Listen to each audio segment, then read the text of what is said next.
Welcome to a place for those in search of truth and conviction, a place where we discuss culture, politics, philosophy, and everything in between. I'm Luke, and I'm here with Russ. This is Hardly Strictly Politics. Hell, yes, dear listener. The HSP boys are back in the saddle once again for episode number 81. Thank you so much for jumping in the saddle with us. 2 separate continents, 2 separate countries, 2 separate adult beverages just to make it fair, and 2 separate cups of coffee, 2 separate fact shamings, 2 separate show preps, 2 separate trails to the same inevitable conclusion. 81, dear listener. Personally, 81 has always been my favorite number. 81 is a perfect number. 9 squared, 3 to the 4th power. 81 is the Hells Angels number. H is 8, A is 1, 81. 81 is also the number of the People's Liberation Army of China. It was founded on 8/1/1981. Not so cool, but true. 1981, Ronald Reagan is sworn in as the 40th president of the United States. And the day before his inauguration, Iran releases the 52 American hostages, thus ending the Iranian hostage crisis and BTFOing the entire presidency of Jimmy Carter in the process. That was the death knell. Too many other cool things to name about number 81, dear listener, but none of that really matters right now. And why is that? Because the trail grows longer each and every single week. And 81 means that we've got 81 miles to ride on this trail right here, right now. So let's not tarry. Let's saddle up and ride into episode number 81, which is in the house presently. Find us on Facebook and Twitter at Zero Gravity Med. Send us feedback at zero-gravity-media.com. Subscribe to us on Apple Podcasts, Stitcher, SoundCloud, Podbean, and tune in, all 5 under Zero Gravity Media. Find us on YouTube, look for Zero Gravity Media and our God tier, Zero G logo. Leave us some feedback using the contact form at our website, zero-gravity-media.com/contact. Each week, Luke and I call out one city. And this city, the magic of this city, is the city with the most HSP listens during the previous week. So without any further ado, the city with the most HSP listens during the previous week is... All right, dear listener, for the first time at the front of this posse and commanding this trail during the previous week, Luke, we've got Dublin, Ireland. Can you believe it? For real. Wow. Yeah.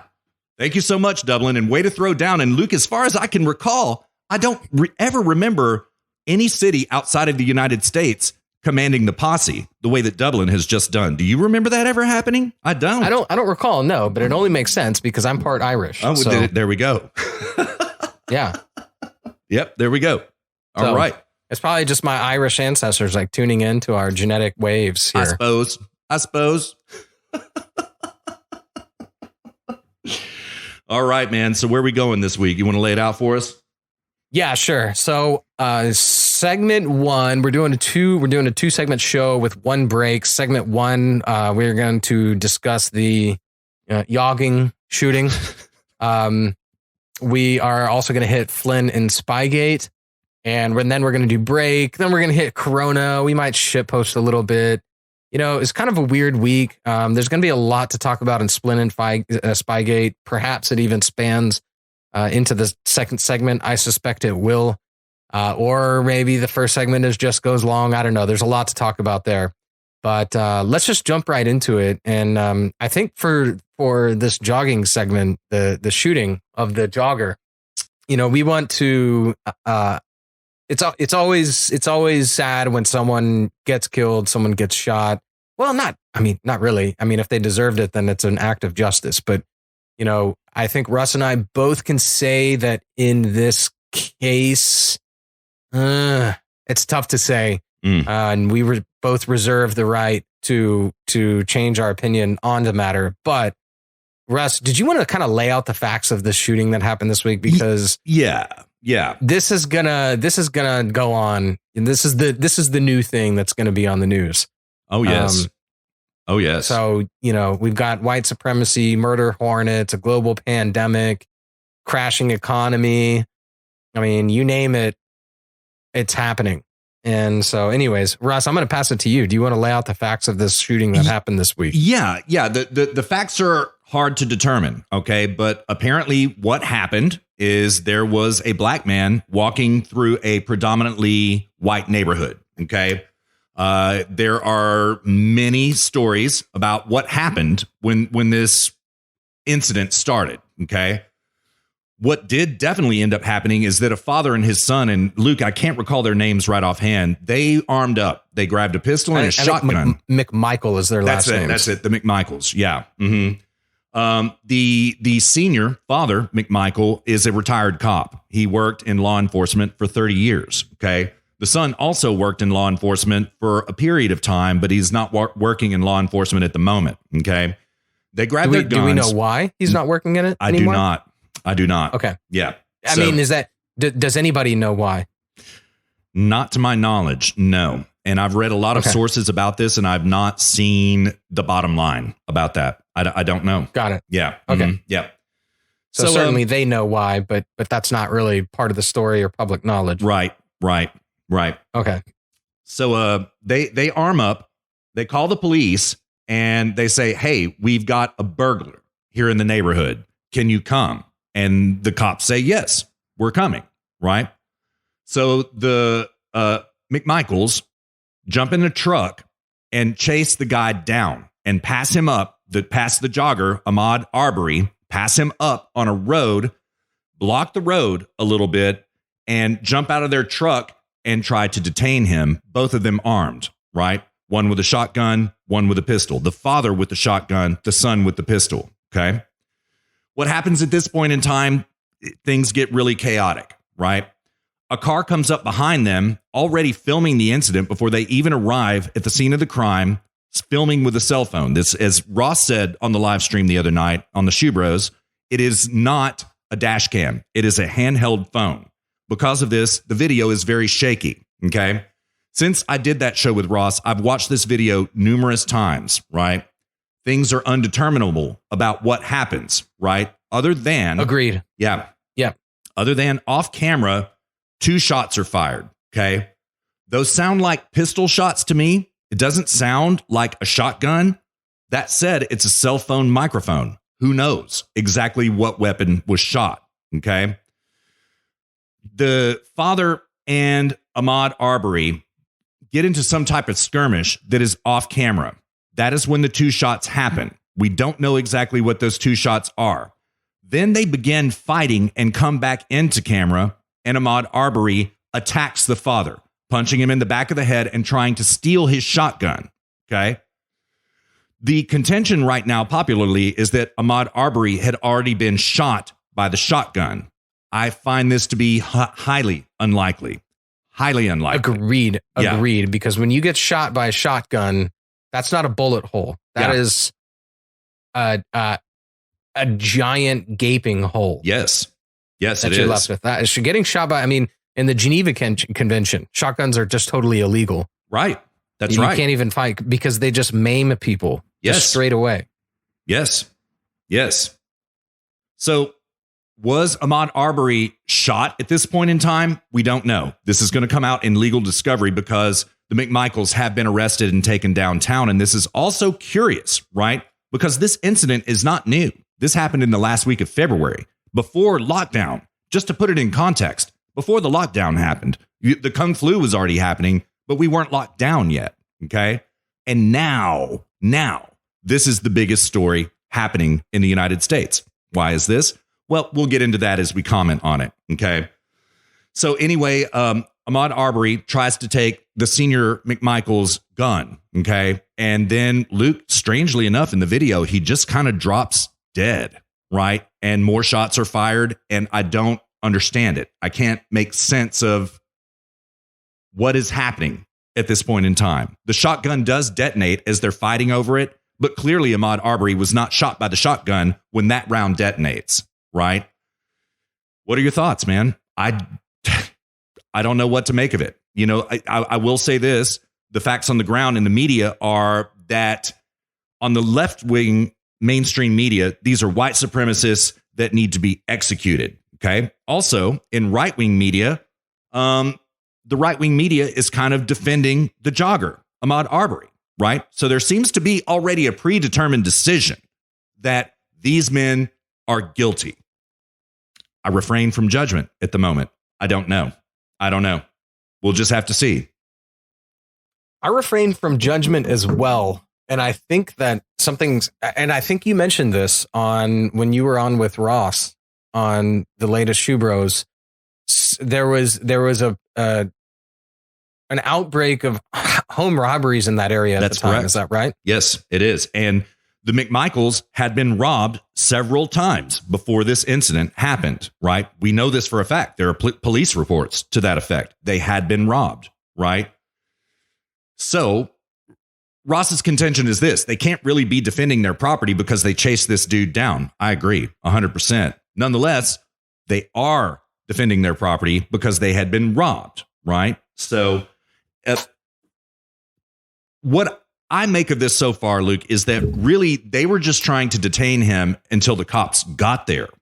I think that that's a fairly reasonable assumption. What do you think? Since they called the cops before they chased the dude down, right? They did. They called the cops, right? Yeah, I mean, at this point, we're in the realm of speculation as to what happened in terms of the details on the ground. And, obviously, I agree with you. We have to defer to the fact of discovery and decision with the courts and everything. I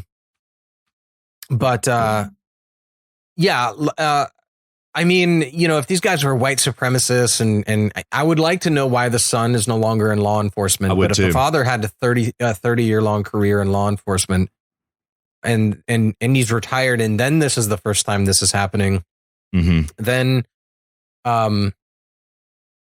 I don't, the reason would suggest otherwise.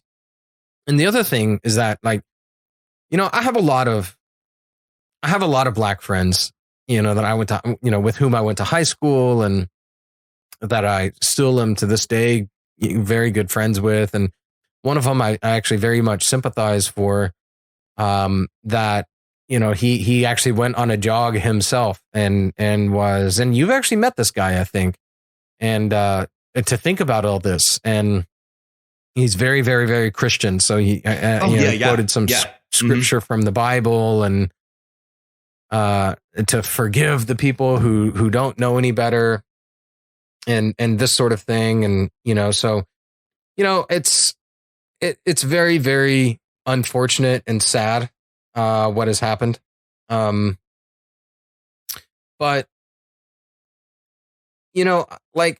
I thought about it a lot today, because I really wanted, this is something that's been going on for a while, and we really need to understand what the hell is going on here. And so for me, I have two main points about this shooting thing, and it's really not even about this shooting. It's about all these that have happened. Trayvon Martin, who are the other ones, Russ? Help me Michael out. Brown, Freddie Gray in Baltimore. There are others that I can't recall right off the top of my head. So, yeah. Yeah. I mean, so one thing, and I'm not trying to take blame off of these two guys, the father and the son. I'm not trying to take blame on them, but I kind of view them as being caught up in some crossfire, a little bit of negligence and a little bit of crossfire. Mm-hmm. And I think the crossfire is, and to understand that, we should be asking ourselves, in other words, they want to investigate this particular incident, but I think there's two other investigations that really need to happen if we don't want to have another one of these incidents. And I think we can all agree that we don't want to have another one of these incidents. So what we need is two other investigations.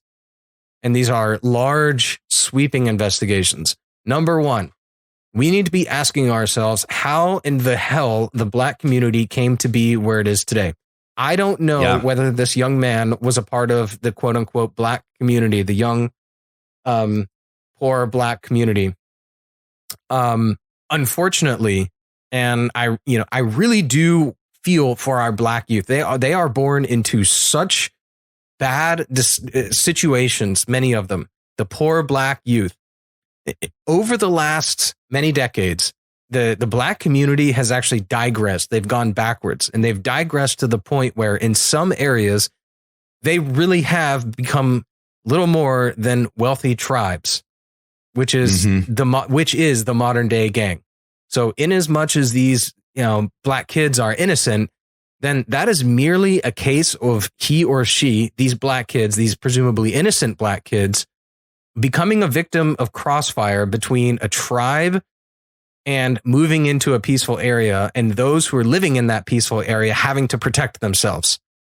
Mm-hmm. It is unfortunately a case of mistaken identity, but make no mistake, the burden of responsibility for that death, for Trayvon Martin, and for Ahmaud Arbery, the burden of responsibility for his death lies at the feet of those who perpetuate the gang culture.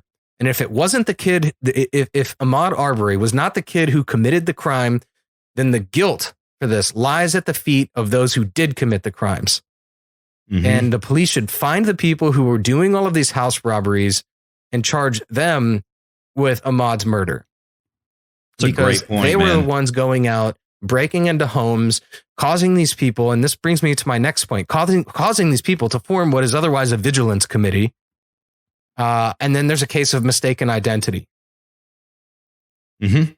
Yeah, I agree 100%. What we need to be asking ourselves is, how in the hell have we created a situation in which somebody like Michael Brown thinks he can go into a gas station and rob them and then walk away scot-free? How does that even happen? Yeah. What the hell is going on? Mm-hmm. Why is it that our black community is utterly destitute in ruin? And I don't mean the black community. I mean the poor black community, the inner city urban youth. How is it that they are in ruin? That's what we need to investigate. What the hell has happened over the last 50 years, and when did this begin? You look at pictures of African Americans even before the Civil Rights Act in the 50s, and they're dressed well and respectably and presumably law-abiding citizens and so on and so forth. And now it's just complete degeneracy, debauchery. And I'm not asserting this. Go watch the latest rap video. Go watch rap videos that's been produced over the last 15 years. This isn't me saying this. Go drive through some of these poor neighborhoods. And we need to be investigating how in the hell did this happen? Because the real victim here, it is people like Trayvon Martin and Michael Brown, but they're victims of some sort of political decision. They're victims of some sort of change which occurred at some point, which caused their entire culture to digress to the point at which they've arrived today. Yep. And then they, so what has happened is that you have this, and this is bringing me to my second point, is that why is it that these vigilance committees, so to speak, and I say that because I can't remember if it's actually called if it was actually called the Vigilance Committee, but in the 1850s in San Francisco, there was an outbreak of crime and the police weren't solving it. So they formed basically their own private, not police force, but just sort of this committee that said, we're going to come deal with you. And because crime was rampant. And that's what's happening in all of these cases, except, Michael Brown, but like Trayvon Martin, and George Zimmerman. And in this case, you have these sort of like private citizen vigilance committees rising up to deal with problems that are happening in their communities. And what has happened is that crime occurs at a pace, at a rate, and such that these people feel the need to protect themselves. Yes. Because for whatever reason, the police either can't or won't. In the case of San Francisco, they just won't. There are 85 break-ins per night on Nob Hill alone in San Francisco. San Francisco tries to say, it's not just Nob Hill, it's citywide. No, that's just Nob Hill, right? And they will not investigate. They don't even investigate personal attacks in San Francisco anymore, No. And here we are. San Francisco's basically become an anarchy. Yeah. Mm-hmm. Yeah. So like a couple have been cases of gang-like behavior stepping into an otherwise peaceful world, or it's been the result of the formation of a vigilance committee. That's what this is. Mm-hmm. So like the police show up. In the case of Michael Brown, there's a scuffle. Michael Brown gets shot. In the case of this, it's the formation of a vigilance committee because they don't feel as though they have anything left to do. Yes.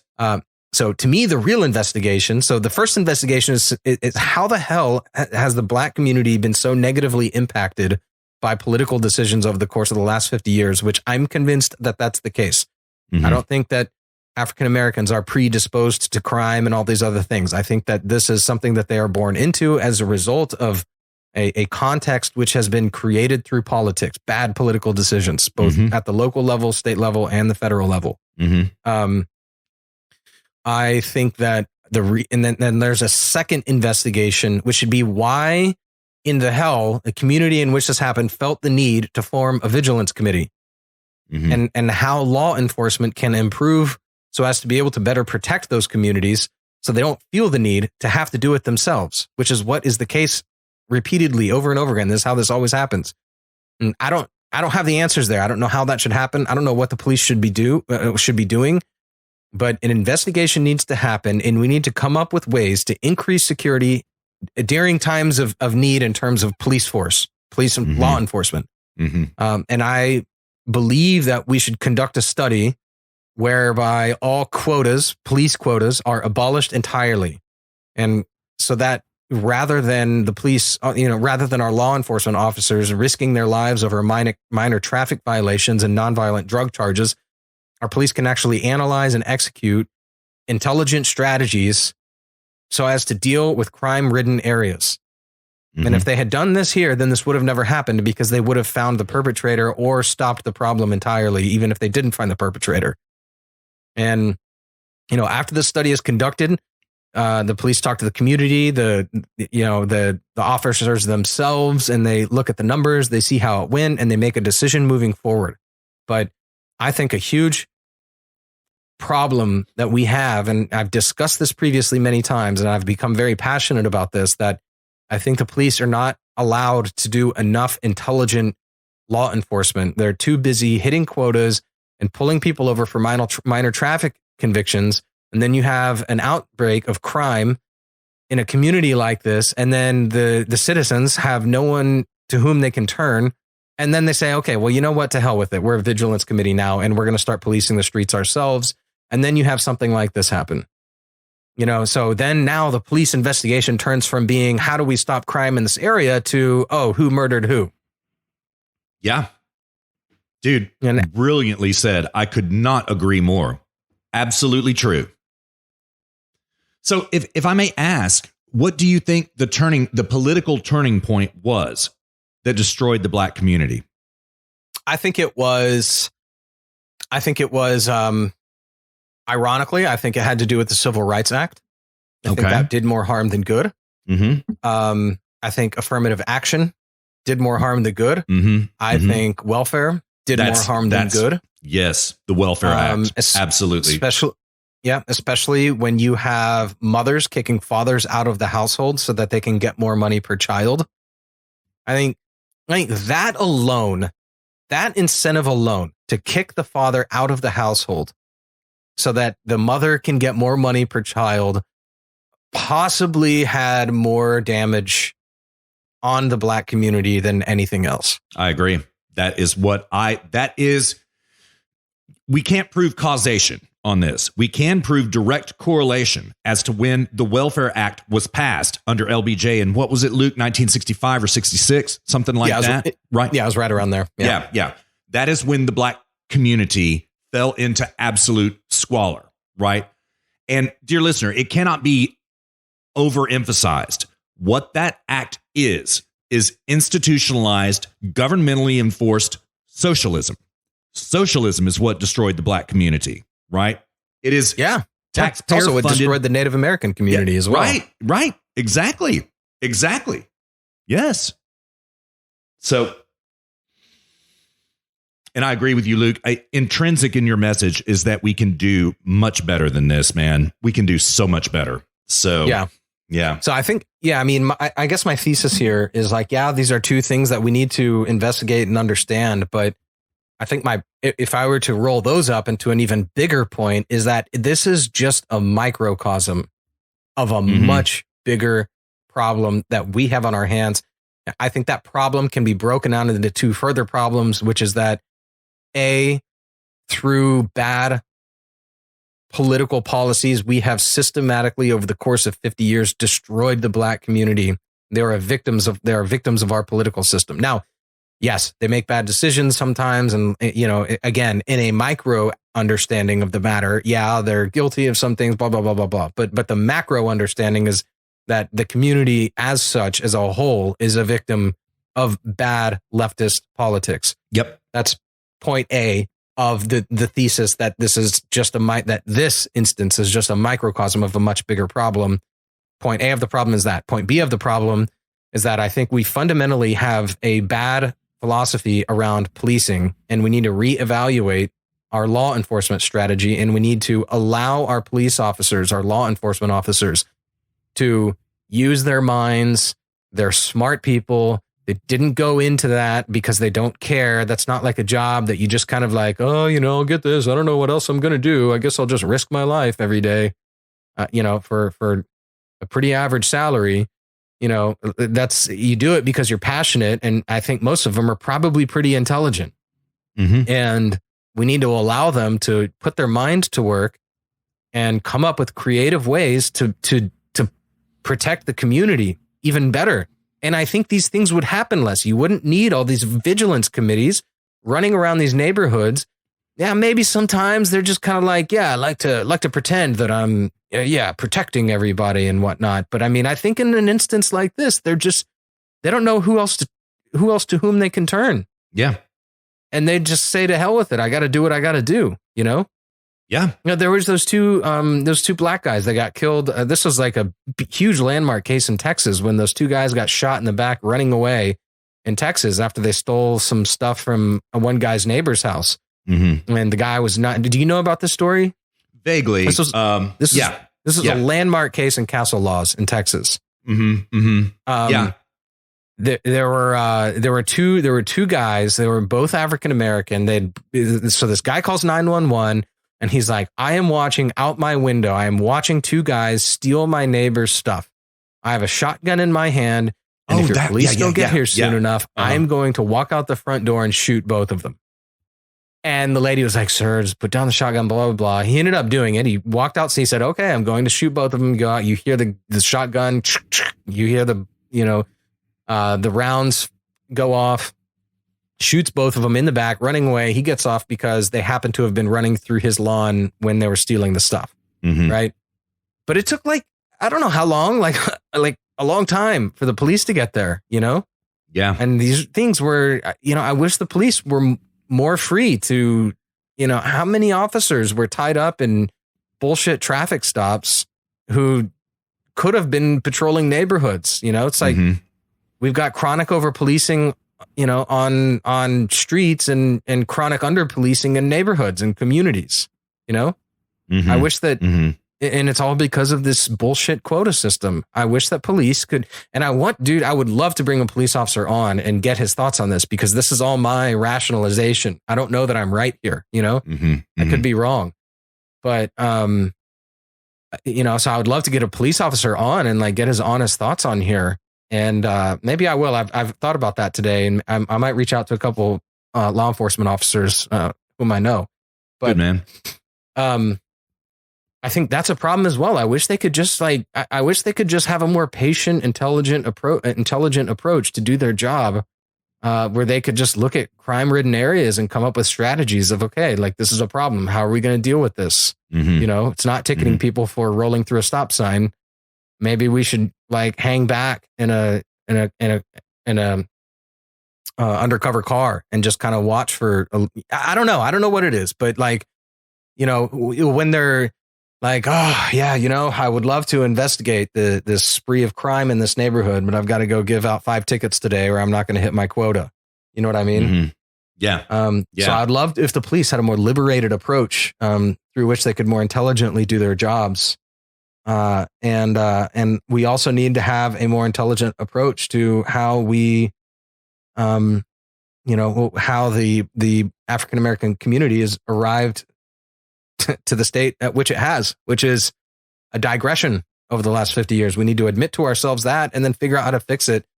And I think you'll see these problems start to go away. If these so-called white supremacist father and son, if they really were wanting to if they were just bloodthirsty and wanted to go kill a black man, they didn't need to wait for one to come to their neighborhood. They would have been much better off just going to the hood and doing a drive-by like the other blacks do to each other, you know? So, you know, a good case in point about this happened sometime at the end of last year, sometime last fall of 2019. Okay. And I talked about this on bots in a particular episode. Okay. There was a massive outbreak of crime in South Dallas, right? So the black people got together and they had meetings and rallies and they called for more police protection. Okay.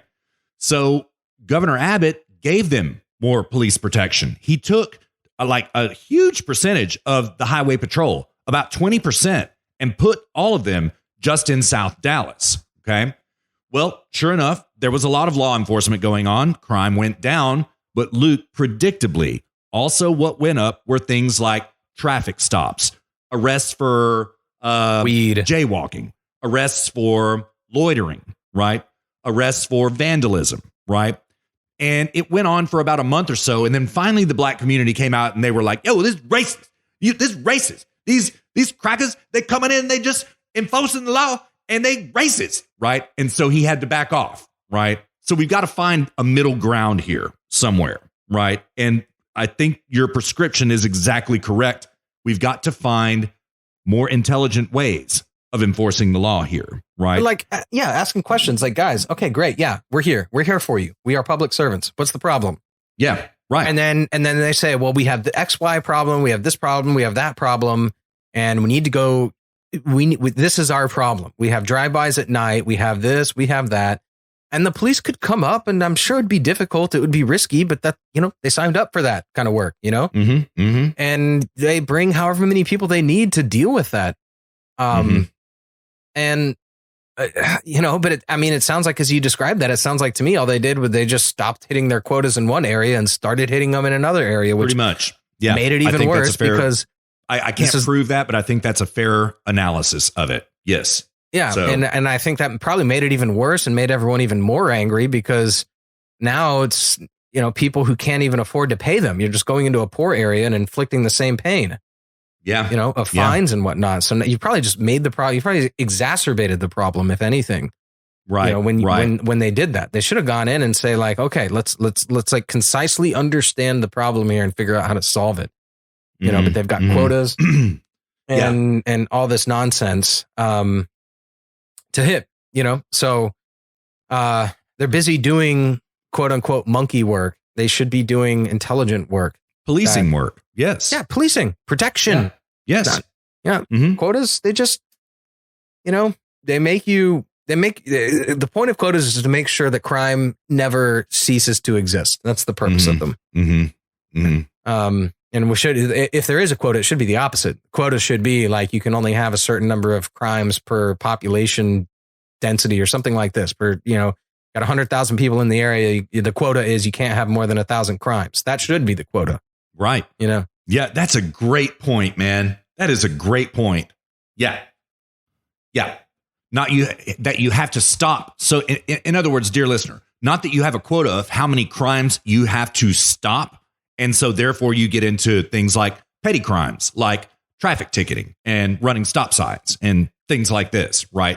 Not enforcing that type of thing. What Luke is talking about is the inverse, right? Where only this amount of crimes, this is your quota. There can be no more crimes in this area based on population than this, right? Yeah. That's a great idea, dude. The counter argument would then be, well, if you don't enforce people running stop signs, then we're going to start having lots of traffic fatalities of people running stop signs. Okay, great.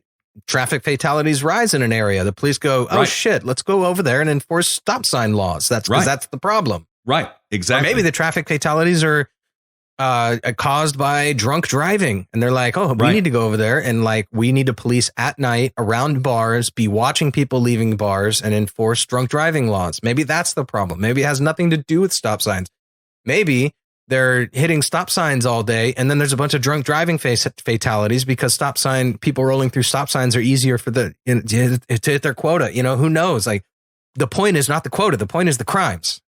Right. You know?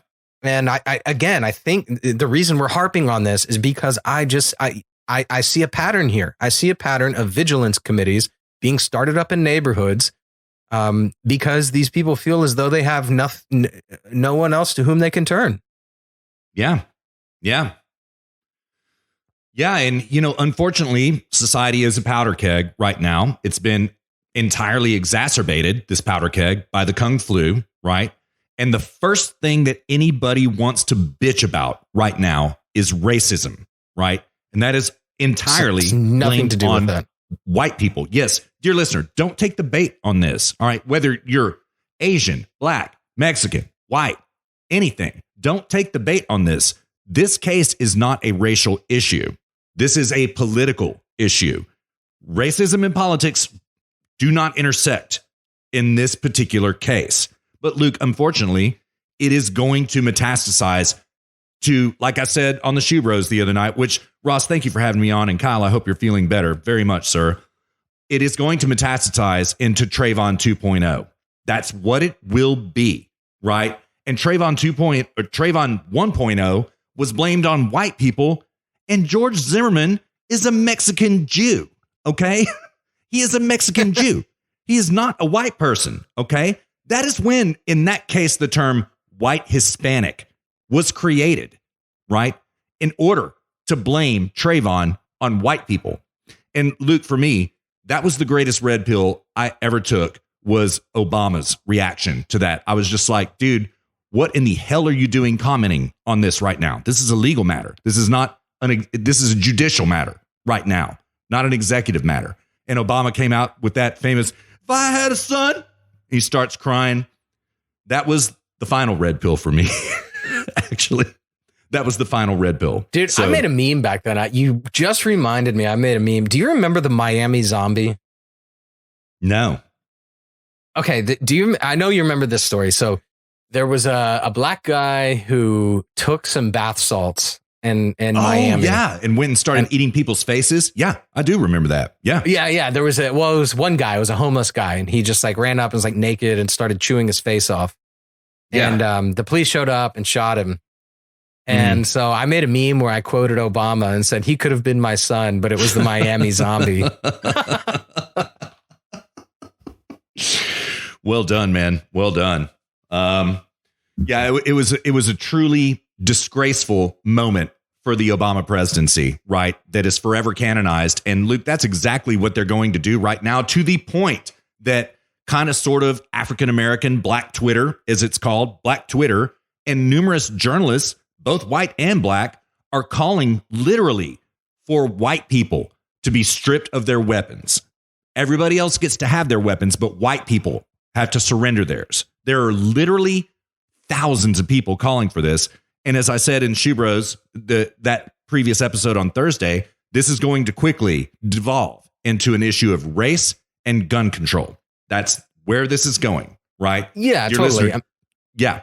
Keep your eye on the ball. Keep your eye on the ball on this one. It's not what totally. It's about. Yeah. And the other thing we have to think about here is intellectual honesty as well. I mean, do you think Black Lives Matter, BLM, do you think that they're trying to put a run up on the board? They're hoping Absolutely. This kid is innocent because they're just trying to get a run up on the board. I am sure they've got feelers out in every state and every county and every state. Feelers out. Hey guys, white on black crime, shooting is even better. We need to get some runs on the board here. Yeah. And if they're innocent, we'll try and do what we can. And so again, we hit this almost every show. When your premise is destruction is good, when your premise is the negative is the good, you need to check your premises because you have an evil philosophy and therefore you are evil. Because the best thing that can happen to BLM is that a black kid who's innocent gets killed by a white person. That is a run on the board for them. Yeah. In that sense, they want black people dead and white people to have blood on their hands. That's that's their goal. Yeah. Yeah. Yeah. I mean, and they'll play it out like, oh, that's not our goal. We wish we wouldn't have to exist. Bullshit. They want runs on the board, and that's dead black kids and guilty white people. That's what they want. Yeah. And, of course, Talcum X himself, Sean King, is already coming out, who is truly white, dear listener. He virtue signals for black people, but he is truly white. is coming out and virtue signaling. I tried to find his tweets real quick, but I couldn't find him. He's saying things like, "Oh, I'm just trembling. I'm trembling with anger." Right? He said, "Yeah, do you remember that video when the two black kids jumped in a truck and came and went and shot that white kid that was jogging out just trying to get some exercise? Yeah, I don't remember that either." You got LeBron coming out saying, "We are literally hunted every day." Dude, it is truly despicable. This is this philosophy of destruction about which Luke speaks right now, dear listener. This is it, right? Luke and I are giving a positive message, right? A positive alternative for a way to think about this, right? These people want destruction. And in the case of Sean King and LeBron James, clearly they want destruction of white people. This is not the way. This is not the way. They want an excuse. They want a reason. Yeah. They want an excuse. Yeah. Yeah. And their excuse is dead African Americans. It's awful. Yeah. It's difficult for me to even say that, but it's just evil. It's true. Yeah, but it's true. You know? So anyway, dear listener, set your watch to it. In the next week, as we've just seen in Canada in the previous week, where they lost all of their assault rifles first. Okay, fine. All right. Everybody has to turn in their assault rifles. No. Now Justin Trudeau is doubling down and they're going after shotguns and pistols. They're taking away everything, all of Canada's guns, all of them. That is what's going to happen in the United States. Look for pushes about this right now. And unfortunately, the way I'm seeing it is literally white people have to give up their guns. That's what I'm seeing at the moment. I think that the left is going to go more comprehensively for all guns, not just white people's, everybody's, right? So, well, they don't really care because they know white people are the only ones that are going to actually give them up. So six one way, half dozen the other to them. Yeah, it's a good point. Yeah. Yep. Oh, yeah, I'm better if we just pretend that it's everybody, Yeah. Yeah. Yeah. Disgraceful situation, man. Yeah. Yeah. But these two prescriptive points that I've made, which is analyzing the history of the politics, which has impacted the black community in a negative respect, and the philosophy behind our law enforcement. Is anybody going to do that? No. Is anybody going to do that? Absolutely not. We're not going to improve either one of those. No. The charade is going to continue, which is why we are doing this show, because we do not want this charade to continue. We don't want the fact that a poor black community exists in this country is a disgrace. Yeah. We don't want that. We want everyone to be thriving. We want people to be free. We want people to be protected. We want people to feel protected. We don't want vigilance committees running around having to take law enforcement into their own hands. We don't want any of that. And we want, I've got lots of African American friends. I want them to be doing well and their families to be doing well and their friends to be doing well. That's so racist. Everybody has an African American friend, don't they? Oh, yeah. How dare I? How dare I? Yeah. Are you racist? Yeah. How dare I? Yeah. And I'm sure the alt-right is over here like, what a cuck, Yeah, right. But no, seriously, I love people. I love all people, and I want people to be doing well. And when I look at an entire culture that has been completely corrupted and destroyed by bad politics, I feel bad for that culture and I want it to be fixed. And that's why we're doing this show, So in my mind, this is how we fix it. We analyze our philosophy around law enforcement, and we analyze the history of the politics, which has negatively impacted materially and spiritually. I want to drive that in spiritually, negatively impacted the black community. And then we can even begin to solve the problem. But I don't have faith that our politicians are going to do this. I expect one of these events every about 6 months to a year for the foreseeable future until we get a president in place who is and a Congress who is actually willing, has the cojones to address the problem. And frankly, you wouldn't need the cojones if you presented it in a positive light, as we have, that we are trying to improve lives. We are trying to make people feel safer and more protected. We're all on the same team here. If we got some politicians in place that present. And Trump is trying, but I don't think he quite understands it as coherent. At least he doesn't present it as if he does understand the subject as coherently as I feel as though I have and Russ now as well.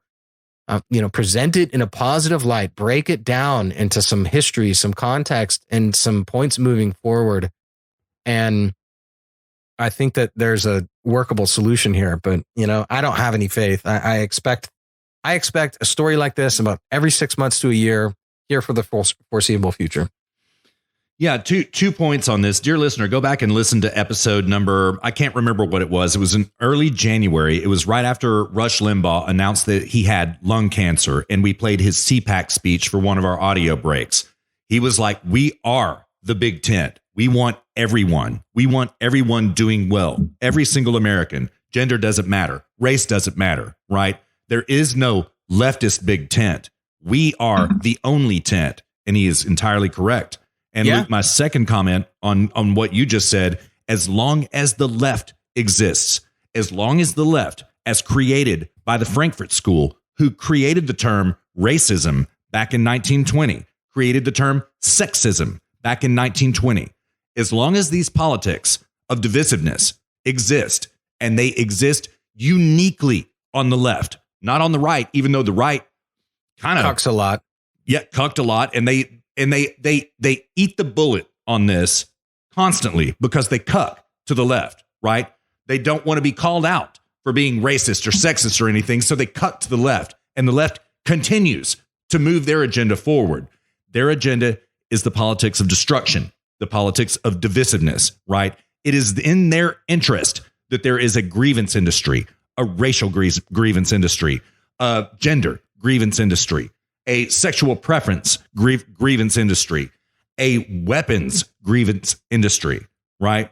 None of these apply to the true right wing, right? Now, we're not talking about the conservatives, and we're certainly not talking about the Republican Party. We're talking about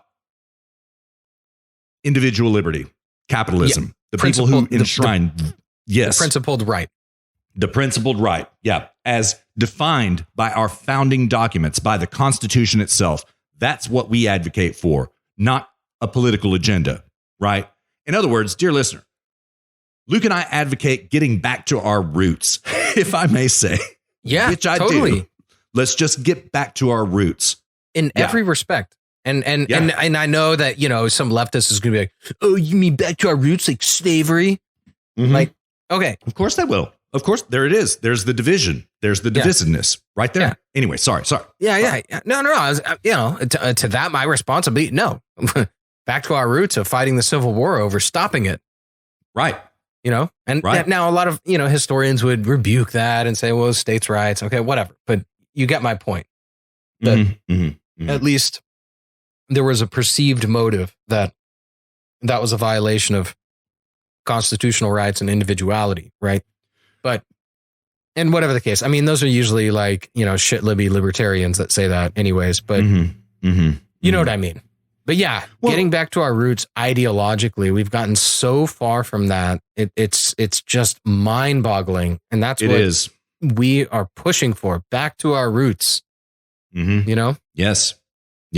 The golden era of America of the 1950s, after we had just fought the war and sacrificed a lot in order to do it, and women and men and black folk and Hispanic folk, everybody united as Americans in order to do that. And it brought forth in the 1950s the most prosperous period we have ever seen in this country, at a point in time where black families stayed together just like everybody else does. Now, most black families, Luke, I don't know the statistic, I can't remember it, but it's something like in the high 70s of single parent black children, high 70 percentage points. It's unreal, right? Yeah, it's amazing. But yeah, back in this time, there were almost as many black entrepreneurs as there were white small business owners back in this day, right?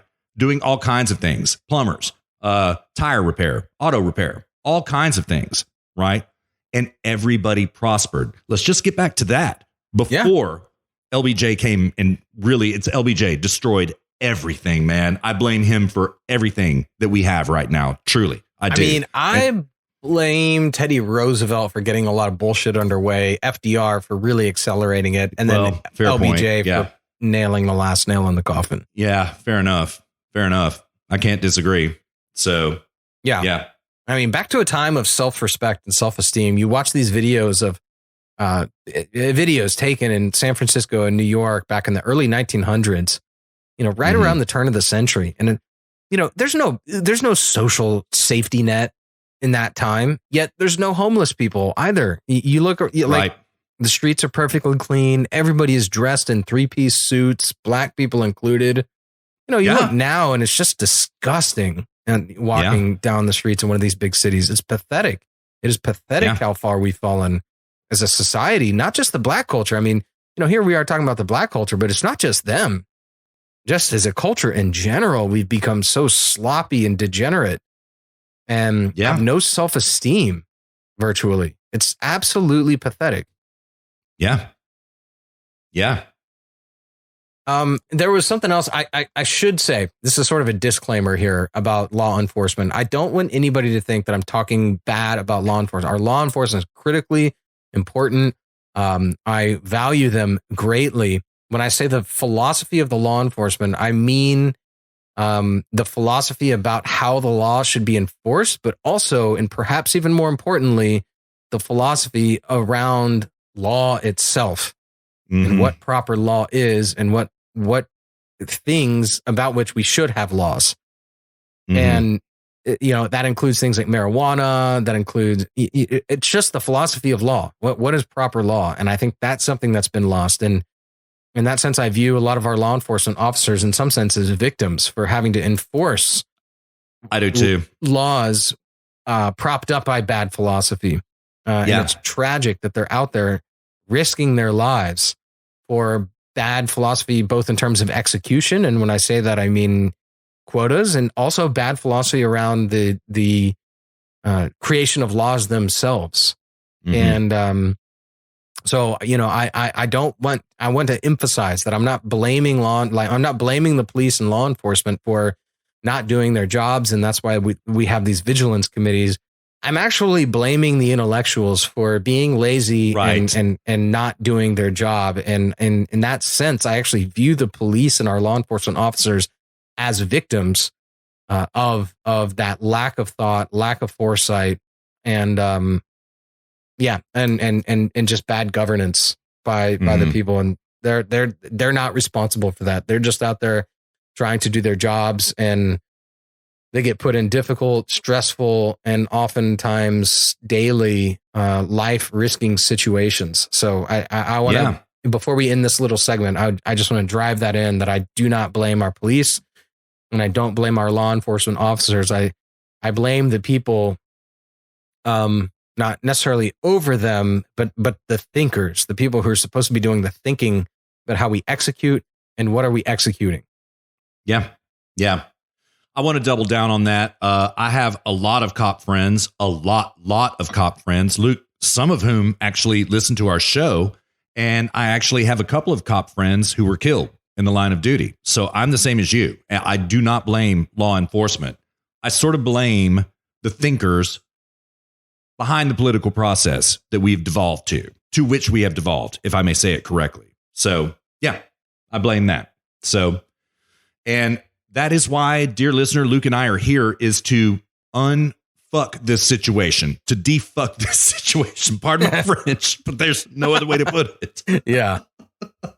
Yeah, totally. Yeah. I mean, somebody has to say this, we could be Candace Owens or somebody else. And, I like Candace Owens, and I do too, very much. Yeah, I generally like them. But we could be on here having interviews and, okay.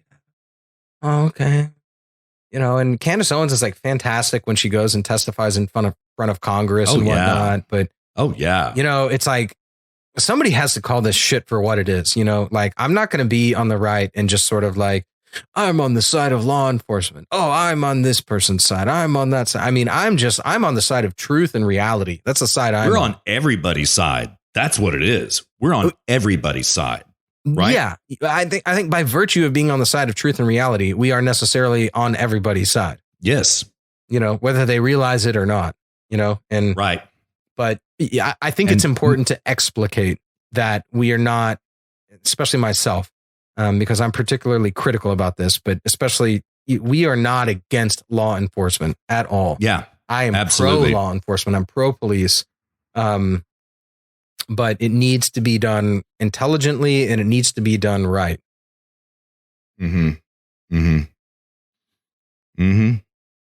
Well, dude, we should move on. What about Flynn? Oh man. What a great speaking week. of justice and bad law enforcement, here we go. Yeah, it is a great week for justice. Dear listener, okay, Luke and I, just by virtue of our recording schedule, we're late to the punch on this. Ross and I hit it on the Shoe Bros when Ross hosted me, or I filled in for Kyle, actually. We talked a lot about Flynn. It is really interesting, okay? And I want to emphasize this, okay? Luke and I called it on episode number 80. Spygate is over, okay? Flynn, the whole Flynn case is over. I said this on the Shoe Bros, but I want to say it again. I predicted that it would end this week. I got it wrong on my prediction, and I did not say this on the Shoe Bros, so I kind of want to explain this point just a little bit, okay? I thought that it was going to end by Judge Emmett Sullivan throwing the case out because of government malfeasance. That is not what happened. That is not what happened. The DOJ dropped the case, okay? That was entirely, in the ancient history of 1 week ago, unimaginable, completely unimaginable, and this is why. Okay, because the DOJ never drops a case. And Rush actually did a really good job of talking about that yesterday, but I really kind of just spaced on saying it when I was on the Shoe Bros. This never happens, right? Think about how much money we spent on the Mueller investigation, the Flynn investigation. It's, the colloquial amount is $35 million just on the Mueller investigation, which is part and parcel of the attack that we had against General Flynn. They're all the same thing, because back in those halcyon days of 2 years ago, 3 years ago, Spygate and General Flynn were one and the same. Okay. We've reached a turning point, dear listener. This is what it is. Okay. Now, because of what has happened with General Flynn, it becomes necessary for us not to include these together anymore. Now, because of the case being dropped, General Flynn is separate from Spygate, okay? We lumped them together because once upon a time, they were all one and the same thing. And it was like this, dear listener, as we said on number 80, we kind of treated in the beginning days of examining Spygate as Flynn and Spygate being separate. Then we began to realize that they were all one thing, okay? Now that the DOJ has dropped their case against General Flynn, these two things are now separate again. Okay. General Flynn that whole issue is over, completely over, right? The reason is that the DOJ dropped their case using the term with prejudice. All right. That means that they cannot try him again. These legal terms are very important, right? They cannot try him again for anything regarding this. Okay. We could get into, how we explained it about how he was railroaded and all that kind of stuff. Dear listener, go listen to anybody about that, right? Luke and I have done this on dozens of episodes already. We don't need to relitigate that again, right? All we need to do right now is celebrate that it's over, that it is completely over, okay? I've got a little bit of audio here for you just in case you didn't hear it. This is President Trump on his thoughts about General Flynn, and I'd like for you to hear it. Your reaction to some breaking news. The Justice Department has decided to dismiss the case against Michael Flynn. Are you aware of that? I didn't know that was happening at this moment. I felt it was going to happen just by watching and seeing like everybody else does. He was an innocent man. He is a great gentleman. He was targeted by the Obama administration. And he was targeted in order to try and take down a president. And what they've done is a disgrace, and I hope a big price is going to be paid.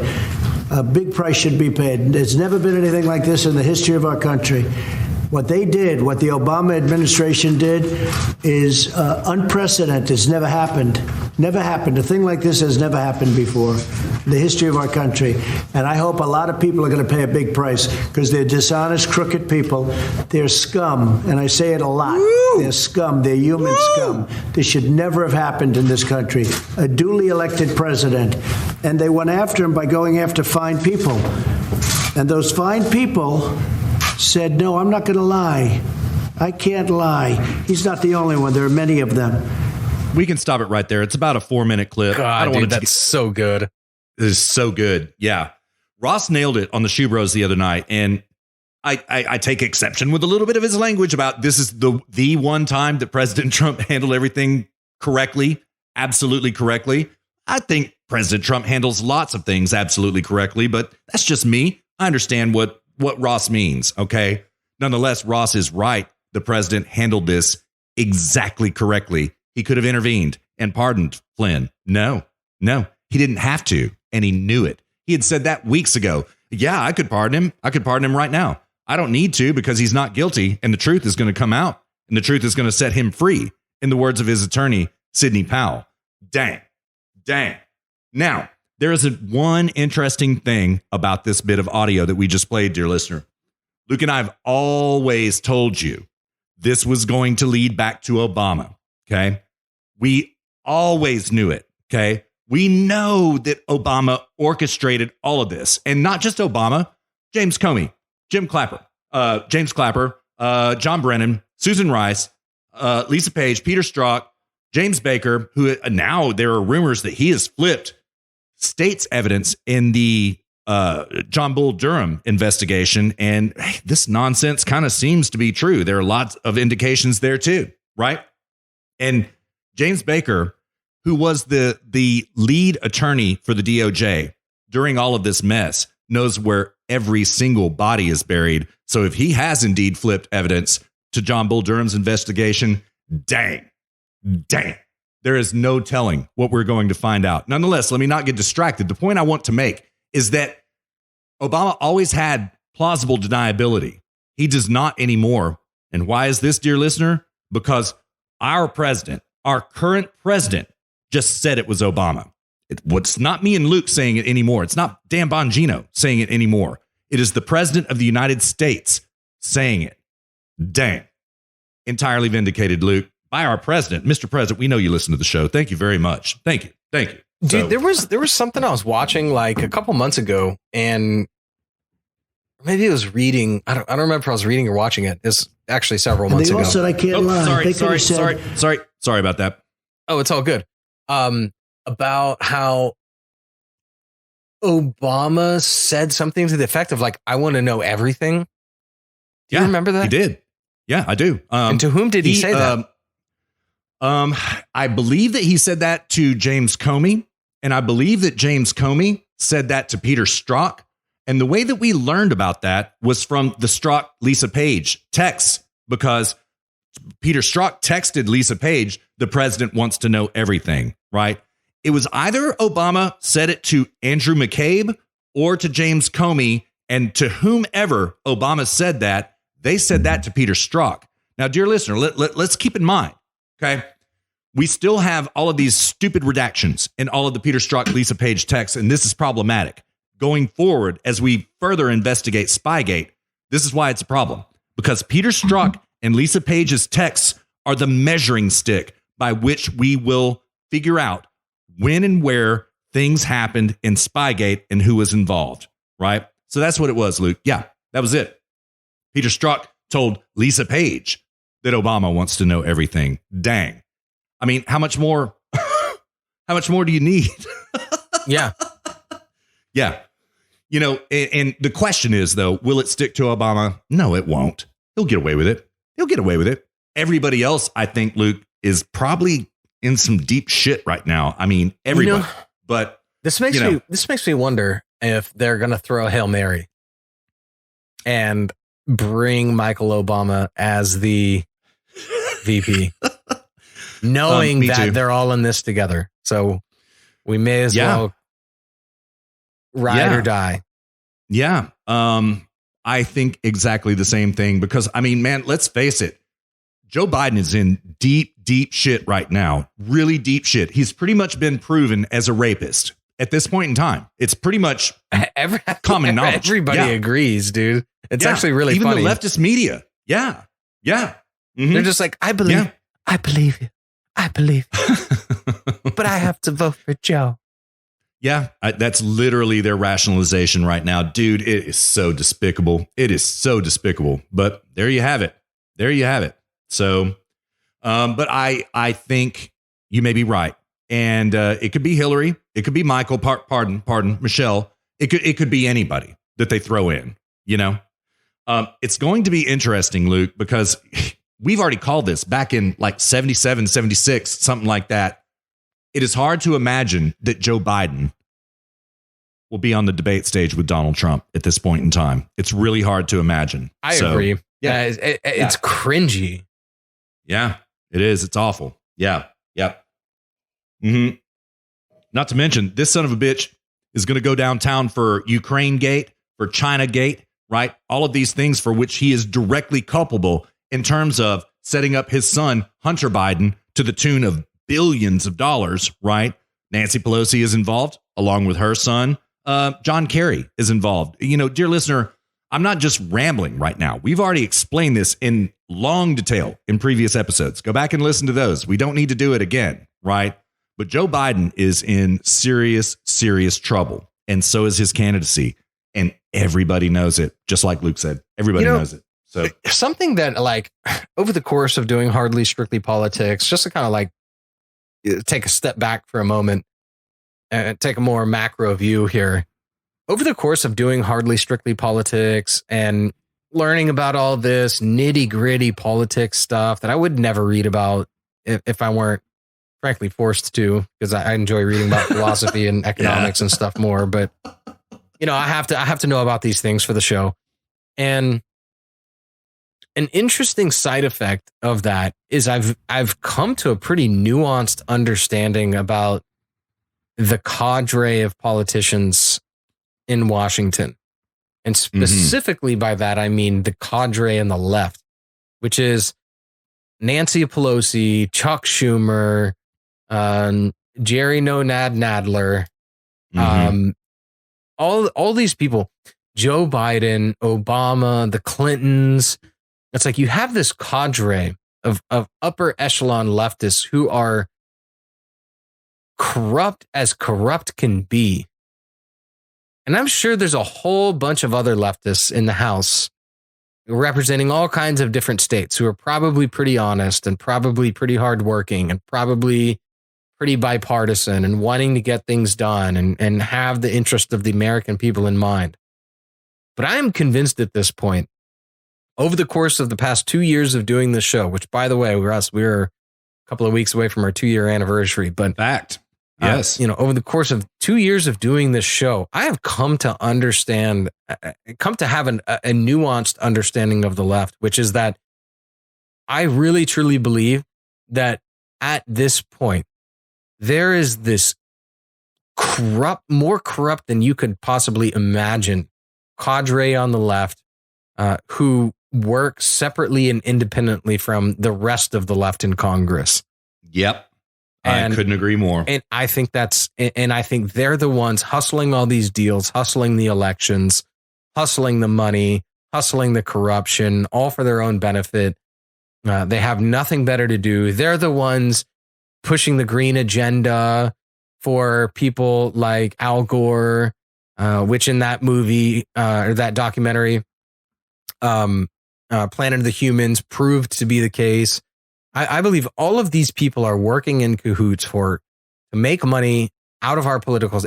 Not make. I will not grant them that verb, to extract money out of our political system, out of our society, from mom and pops, from middle class families, from the black community, from the white community, from everybody. These people have not created a penny in their entire life. They're pure evil, corrupt, and they are this cadre on the left. And they have now, under Obama, co-opted the deep state They've created the deep state. If they made anything, it wasn't money. It was the deep state. It was, working with the FBI, the DOJ, and the CIA, and created the deep state out of nothing. Obama just took it and made corrupt upper echelon leftist politician 2.0. That's what Obama did. That's I hope that becomes his legacy. Is corrupt upper echelon leftist politician 2.0. And hopefully that comes to fruition, that becomes his legacy. But these politicians, they are a breed among themselves. I am certain that there are honest leftist politicians. And actually, I take that back. I'm not certain. We know factually there are, because they're flipping to the right. They're actually saying, you know what? I'm out. I'm going to the right. Who is that guy out of New Jersey, Russ? Oh, gosh. Can't remember his name, but yeah, he flipped. It was West Virginia. New Jersey and West Virginia. Dang. Yeah. Like the honest leftists are saying, I'm out. I can't do this anymore. I'm out. And they're literally Tulsi Gabbard changing. is certainly a principled leftist. She is. Yeah, and they pushed her right out. Pretty much. I mean, yeah. She was basically a late-term abortion to the left. Her campaign was. Sorry, you'll get the reference, dear listener. So anyway. Yeah, I mean, they were like, we'll just take her and we'll make her a late-term abortion. Yeah. So they cannot have people like her with principles that cannot be allowed to stand or be honest. Yeah. Bernie Sanders. Look at what they did to him. Yeah. He's not a part of this cadre. Yeah. And you have to ask yourself, why is that? Why is it? One would think that they would welcome somebody like Bernie Sanders or Tulsi Gabbard. Yeah. But no, they're as contemptible. Bernie Sanders and Tulsi Gabbard are to them as contemptible as Donald Trump himself. Now, they wouldn't say that, but in their eyes, they are. You have to ask yourself why that. I mean, you should be ideologically aligned. What's going on here? You guys are presenting a unified front. What's going on here? I think what's going on is corruption, a money laundering scheme, billions of dollars flowing from foreign countries into their bank accounts, their children's bank accounts. I think that's what's going on. I don't think they're ideologically aligned. I think I think the problem is they're not in on the scheme. They're not the popular kids. They're not the mean girls, so to speak. They're not in on it. Yeah. Dude, I think the left is so... I have learned over the last 2 years doing this show, the left is so far beyond corrupt. It is worse than we could have ever imagined. Yeah. And Luke, I think that this involves things like Harvey Weinstein. We know it does. What I don't think we see it, right? Harvey Weinstein and Hillary Clinton were BFFs, right? I think that this goes back into pedophilia, right? People like Jeffrey Epstein are entirely involved in this, and we can prove it. And we got a lot of pushback from episode number 1, where Luke and I really got into the grisly details about the whole pedophile situation. And the reason we were getting into it comfortable with it back then, Yeah. Well, I know. The objective fact, nonetheless, was Jeff Sessions was busting thousands of pedos back then. I think that this corrupt establishment is involved in all this. Okay. And in fact, I don't think it. I know it. Everybody knows it. So NXIVM, Jeffrey Epstein, all of this. Luke, unfortunately, I don't think that this is exclusive to leftists nor to the Democrat Party. I think that it also infects numerous individuals on the right and the Republican Party. So, yeah, I'm just going to leave it there. I think that's the case. That might be the case, but I don't know. I mean, I don't know to whom this would apply. I'm just looking at the individuals that I see week after week after week after week involved in these things. I know. Yeah. I don't doubt that. I wouldn't be surprised if it involved some on the right. But here's the difference. We wouldn't flip to the mainstream left. We would eject them from the right. That's what we would do. Right. The honest, exactly so. The honest people on the right would just simply deject them. Is that even a word? Yeah. Deject. Reject them. Yeah, reject. But I think I was saying deject is. Oh, yeah, it is a word. Yeah. It is. And, that's what the honest people on the right would do is just, I think maybe eject would be the right way to put it. Yeah, that's fair. Yeah. Eject them from the right. Like, boom, we just, here we go. We just pulled your eject button for you. Yeah. Yeah. But the people on the left, they're going, you know what? I'm going to the right. They're ejecting themselves voluntarily. Right. That's the difference. Right. And to make sure that we get it correct, it was Joe Manchin out of West Virginia that flipped, and the New Jersey representative that flipped was Jeff Van Drew, both of whom flipped from the Democrat Party to the Republican Party. So, yeah. Didn't want to leave that on the table. And to my knowledge, I mean, that's pretty unprecedented. Yeah. I would say like for no other reason, like you just have people flipping parties. Yeah. Elected Congress members flipping parties. To me, that's unprecedented. Yeah. It is. Truly. I mean, I don't know. I think that's something that like maybe Ross could speak better to. I don't know, like detailed election and political. Yeah, Ross is really good at that kind of stuff, man. He probably could speak better to it than either of us, probably. Yeah. So, yeah. So, yeah.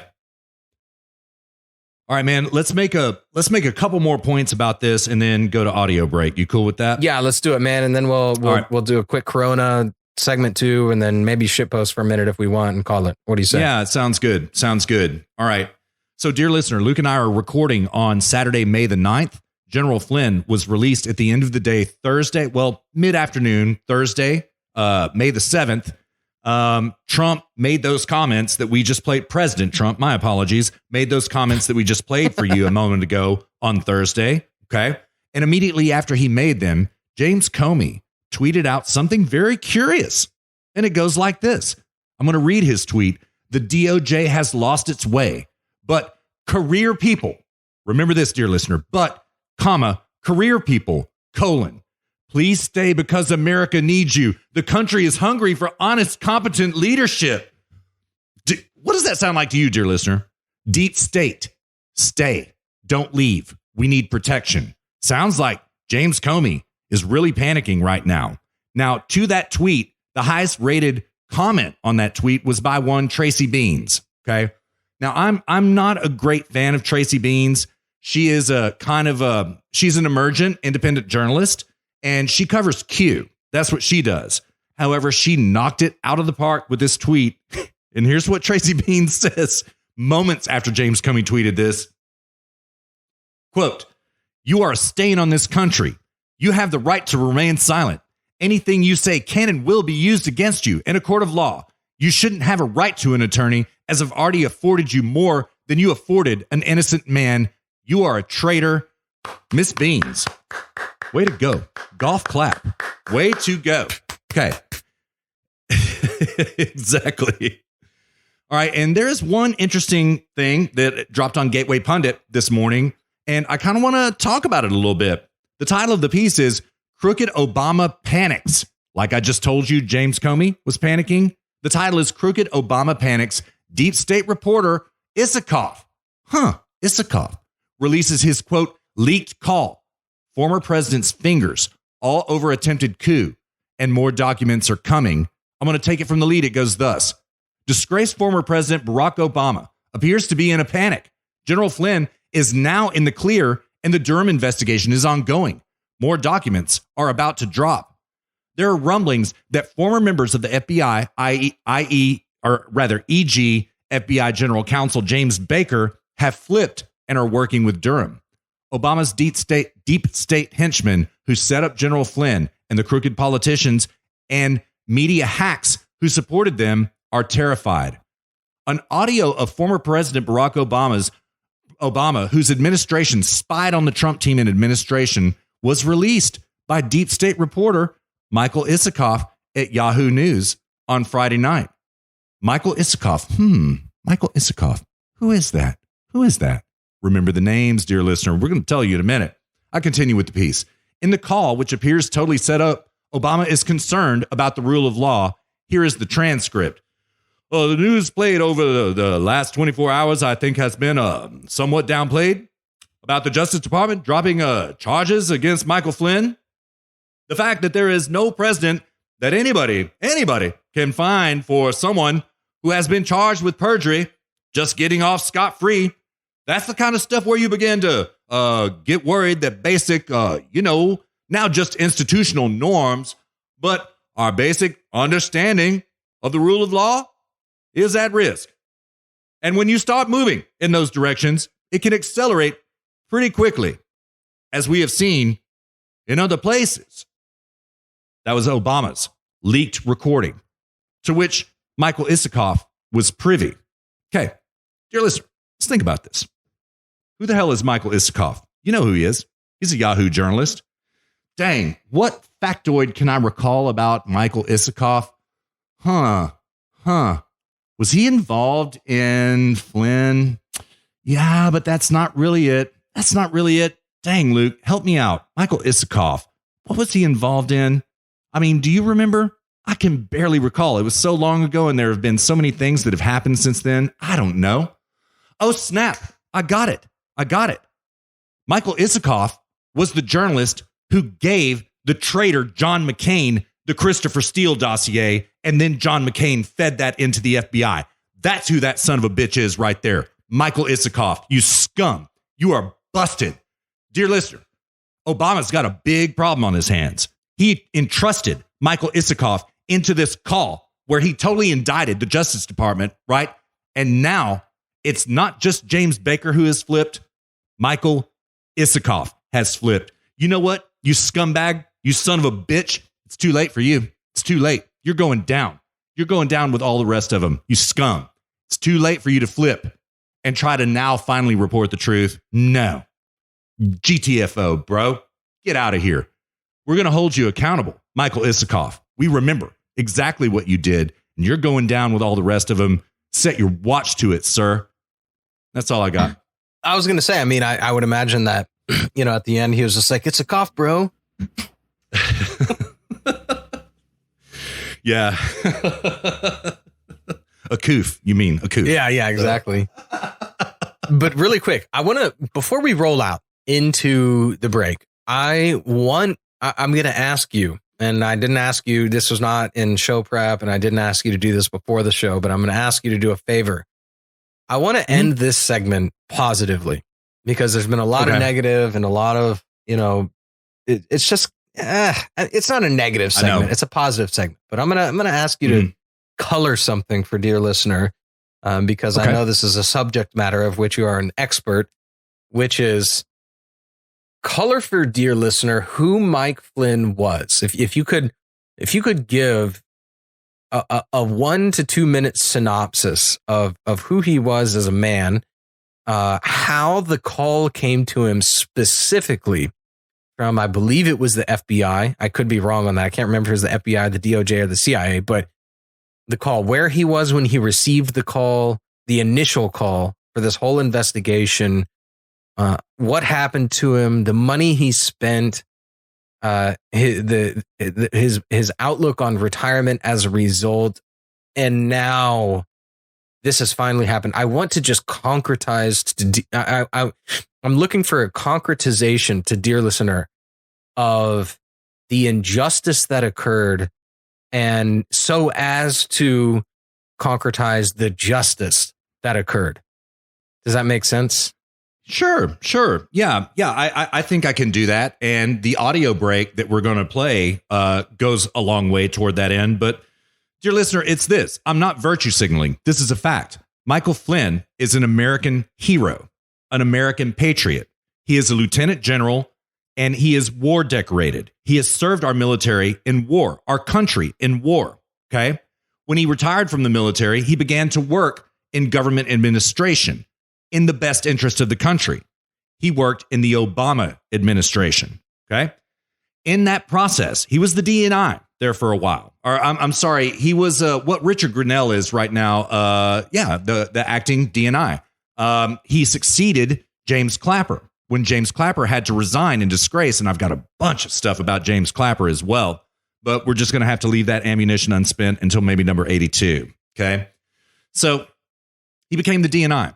right? He is in charge of all of the intelligence agencies. In this process, he started really trying to bring the intelligence agencies to heel, who had absolutely gone out of control surveilling on all Americans, as James Clapper lied to Congress about, and one Edward Snowden leaked to the public that this indeed was happening.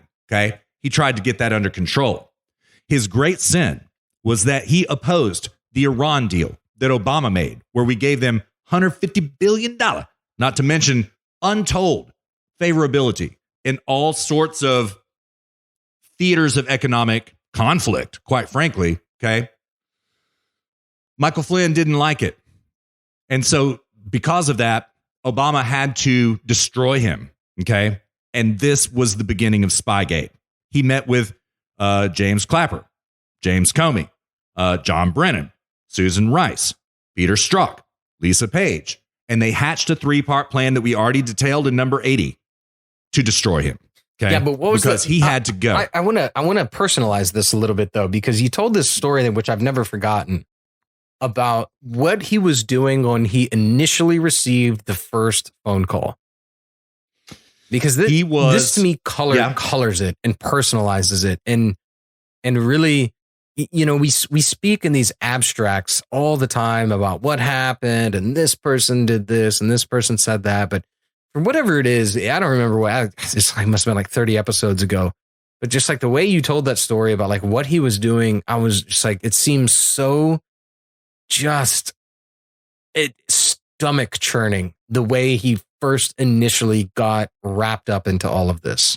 Mm-hmm. Mm-hmm. Okay. So he was fired by the Obama administration. Okay. At that point in time, he immediately jumped into campaign mode for President Trump. He was giving speeches at Trump rallies, trying to get Trump elected. Introing him. Yeah, introing him. As a matter of fact, yes. Luke and I watched all of those, by the way, dear listener, back in the day. Oh, God, that was such a good time. Such a good time, right? And he was really Trump's, at this point in the Trump campaign, his shining star, his biggest advocate. Jeff Sessions also, right? Jeff Sessions kind of made a big mistake. Michael Flynn made no mistake. So anyway, when Trump was elected, he put him back into the role of DNI, Director of National Intelligence. Okay. Why? Because Michael Flynn is a patriot. He has America's best interests at heart. He had already served in that role, and so he knows where all of the bodies are buried, dear listener. Okay. Michael Flynn was on vacation in Belize. Okay. He was on a 2-week vacation right around the time in late December of 2016 when Obama excommunicated all of Russia's ambassadors from Washington, D.C., not just from D.C., from the country, threw them out. Okay. Sergei Kislyak called Michael Flynn about this and was like, WTF, bro? Michael Flynn, we can only guess what happened here. Probably said something to the effect of, hey, man, don't nuke us. Okay. New administration's coming to town on January 20th. We're going to fix this in a month, bro. Don't worry. Michael Flynn had probably been, partying a little bit. He was on vacation. Okay. So he comes back to the United States from Belize. President Trump is inaugurated on January 20th. Okay. And go ahead. I was going to say, but that, I just want to drive it in. Like, he was on vacation, answered the call. And that was the call which ensnared him. Am I correct? Yes, it is. Yes, it is. Yes, so it is. That's my whole point in this, is that, right. Here a man is, in Belize, vacationing. He's with his family, answers a call, gives an honest response. And in that phone call, the purpose of that phone call was to ensnare him from a trap from which he will into a trap from which he is not supposed to escape. Yeah, maybe. Yeah, maybe. So, Trump is inaugurated on Tuesday, January 20th, right? By Friday, January the 23rd. I could be wrong. It could be the 24th. Okay. Andrew McCabe, deputy director of the FBI, calls him up and says, hey, man, how's it going? Welcome to the administration. We just want to talk to you, bro. I'm sending over my agents, Joe Pianka and Peter Strzok. we just got a couple questions we want you to answer, but really we just kind of want to welcome you to the team. General Flynn asks him at that moment, okay, am I under investigation? Do I need an attorney? No, it's nothing like that. We want to work with you, bro. We want to make America great again, right? So within 30 minutes after that phone call, Peter Strzok and Joe Pianka are on Michael Flynn's doorstep in the White House, okay? Bypassing White House counsel in every regular protocol, right? Michael Flynn is thinking at this point in time, this is a friendly meeting, okay? So what do they ask him? They begin to ask him questions about that call with Sergei Kislyak. Michael Flynn was like, oh, dang, that was a month ago, man. I was on vacation. I don't really remember the specific details, right? But, we basically talked about Obama throwing out the Russian ambassadors. We basically talked about that. I don't really remember specific details, okay? Now, what we just learned last Friday, and the reason why Michael Flynn now walks free, is that the deep state had hatched a plan to get him to perjure himself about that call, to entrap himself, right? They literally were asking the questions. What do we do here? Do we want to get him on the Logan Act, where he should not have been negotiating with a foreign power, which is nonsense because he was the newly appointed DNI. He has every right as an incoming DNI to interact with anybody, any ambassador in the world. Do we want to get him on the Logan Act, or do we just want to kind of get him in a perjury trap so we can dirty him up and just get him fired? They chose the latter, okay? And they hatched a plan in 3 stages from about January 7th until they met him on January 24th. And they absolutely ruined this man's life right then, starting right then.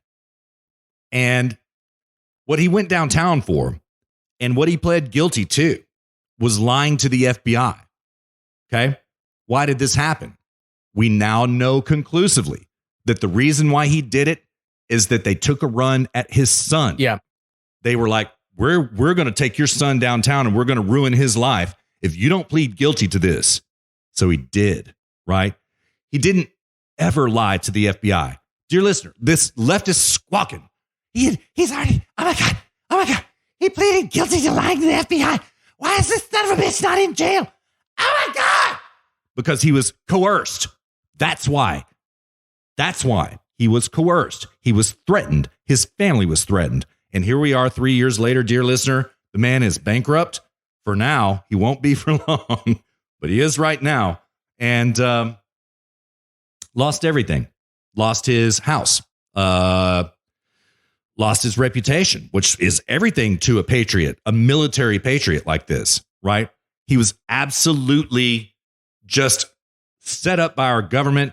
And so let me not be so black-pilled about it. Dear listener, this is why we should be celebrating right now, because he is vindicated 100%. Yep.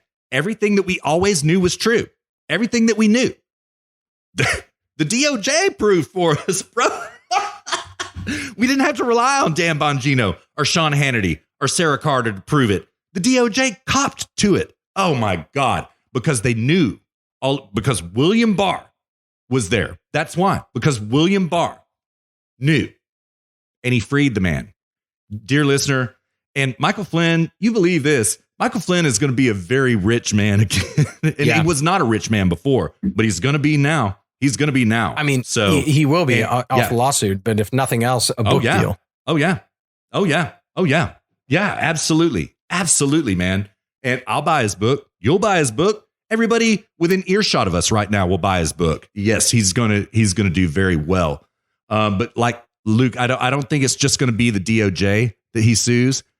I think he's going to sue Rachel Maddow. I think he's going to sue CNN.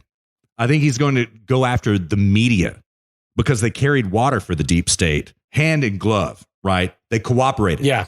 Carried water to indict him. Dude, CNN is going to get dropped by these large media organizations have insurance for lawsuits. Mm-hmm. They have lawyer insurance.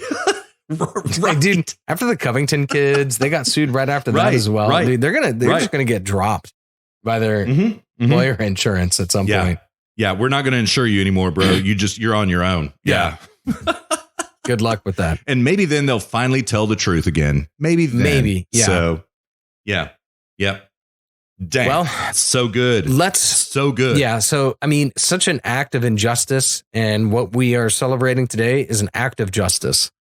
So thank you for concretizing that, Russ. Great day for justice. Yeah. Let's go to break. And before we go to break, dear listener, please follow us on Facebook and Twitter at Zero Gravity Med. Search Zero Gravity Media on YouTube. You can find us zero-gravity-media.com. If you have a question, complaint, you get triggered and you need to write us. Either we trigger you or someone else triggers you. Either way is fine. We'll respond. If it's good content, we won't respond, and then we'll just do it on the show, and sorry in advance. But you can do that at zero-gravity-media.com/contact. And Russ, what's our audio break?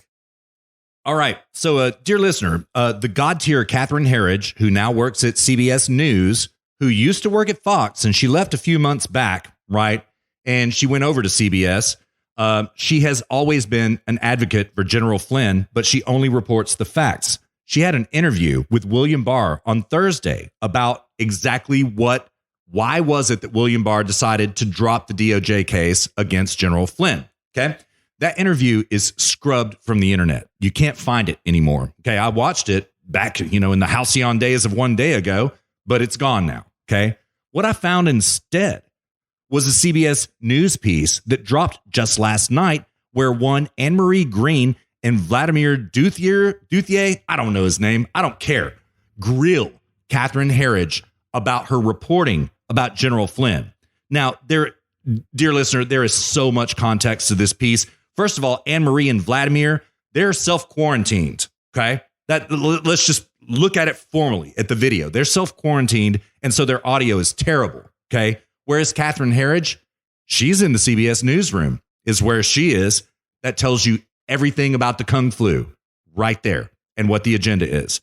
But dear listener, this is a PhD dissertation defense. They literally attack her, their own colleague at CBS. They attack her for what she reported with William Barr and General Flynn.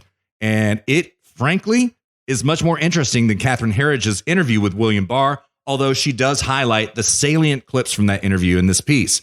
So let me not hype it up anymore. Dear listener, thank you so much for riding along halfway down these 81 miles. Enjoy this audio clip, the God tier Catherine Herridge, and Luke and I will be back at you before you know it.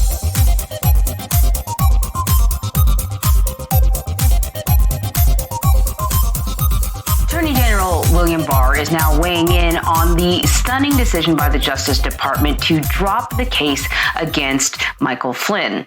Now, the decision comes after President Trump's former national security advisor fought criminal charges for months. Flynn pleaded guilty twice to lying to the FBI about his Russian contacts during the presidential transition in 2016 and 2017. Critics argue the move undermines Robert Mueller's Russia investigation. Barr spoke to Catherine Herridge about the controversial move in a rare interview. A crime cannot be established here. They did not have a basis for a counterintelligence investigation against Flynn at that stage. Does the fact remain that he lied? Well, people sometimes plead to things that turn out not to be crimes. What should Americans take away from your actions in the Flynn case today? I want to make sure that we restore confidence in the system. There's only one standard of justice. And Catherine Herridge is with us now to talk more about this. Catherine, so what evidence justifies this action from Attorney General Barr and the department to reverse General Flynn's criminal case? Because as we mentioned, General Flynn pleaded guilty twice. Well, that's right, Vlad. This seems to have come out of the blue, but if you've been tracking this story as we have at CBS News, it's really been building for several weeks. Earlier this year, Attorney General Bill Barr tasked a U.S. attorney in the Eastern District of Missouri, Jeff Jensen, to do a review of the Flynn criminal case and to specifically look at whether all of the documents that should be provided to the defense as part of their what they call the Brady obligations had been done. And in the process of doing that review, Jensen, who spent about a decade at the Bureau and then a decade as a prosecutor, found a number of records from January of 2017. And that date matters because that's the month General Flynn was interviewed by the FBI about his conversations with the Russian ambassador during the presidential transition. And what they found in those records is that by late December 2016, early January 2017, the FBI had made a decision to close their counterintelligence case on General Flynn, citing a lack of derogatory information. But then at the 11th hour, this controversial FBI agent, Peter Strzok, intervened to keep the case open. And the Attorney General makes the legal argument both to CBS News and then also in the new court filing that there wasn't a legitimate investigation ongoing into Flynn at that time when the FBI went out and interviewed him about those phone calls. And the Attorney General also made the point that the FBI already had the transcripts of the calls, so they knew on its face whether he had broken any laws or stepped outside the boundaries. The Attorney General said he did not believe that was the case in the phone calls, so the point of the interview was to sort of trip him up in the end. And as you rightly point out, Flynn pled guilty ultimately to lying to the FBI about the contents of those conversations. So, Catherine, you asked William Barr about his intentions surrounding this decision. I want to play a little bit of that sound. Are you doing the president's bidding? No, I'm doing the law's bidding. You know you're going to take a lot of incoming, as they say in the military, for this decision. I'm prepared for that. But I also think it's sad that nowadays these partisan feelings are so strong that people have lost any sense of justice. So, as we all know, the Justice Department works for the United States, not for the president or the presidential or for the White House in any way. So I'm curious about the timing of this release, because it certainly seems to undermine, to a certain degree, Robert Mueller's investigation. Well, the Flynn prosecution and those ultimate guilty pleas were kind of like the crown jewel in the special counsel Robert Mueller investigation. And I think you can argue that General Flynn was really the most senior Trump official who got caught up in the Russia investigation. So I think you make a very fair point there, Anne-Marie. Number two, on the timing, the reason this all came to a head now is that the government had a strict deadline in the Flynn case to file a number of motions. So they were up against the clock, which is why they made the filing in recent days and not, a month or a couple of weeks down the line. And their motion was to dismiss on the basis that the interview of Flynn was unjustified and it was not tied to a legitimate investigative case. So, Catherine, as you've reported in others, none of the documents these documents that have been released appear to undercut the central allegation, which is that General Flynn misled the FBI. Do I understand that correctly? The documents that have come to light, Vlad, give us sort of the scope of events in January of 2017 and the decision-making by the FBI as to whether they had enough information to leave the investigation of General Flynn open. And at the beginning of January, a decision was made to close that investigation. And the only reason Agent Strzok was able to intervene at the last minute is that it had not been closed when they were instructed. So it moved slowly, basically. The bureaucracy moves slowly. So that's number one. Number two, if I was going to ask a follow-up question in that interview, now that I've had a chance to really look at it, I would have pressed the Attorney General at least one last time on the issue of whether Flynn lied or not, because there is a statute called 18 U.S.C. 1001, which makes it a crime to lie to federal agents. And my interpretation of the interview is that there was not a legitimate investigation. That's the position of the Justice Department. Therefore, the lie was not material to an investigation. But what I might have asked him is, let's put all of that to one side. The fact that he lied to an agent or admitted that he had lied to an agent, wasn't that enough to really push forward with the prosecution? And Catherine, as you... Mm-hmm. Sorry, Anne-Marie. Go ahead, Vlad, because I know you sort of had a part to your question.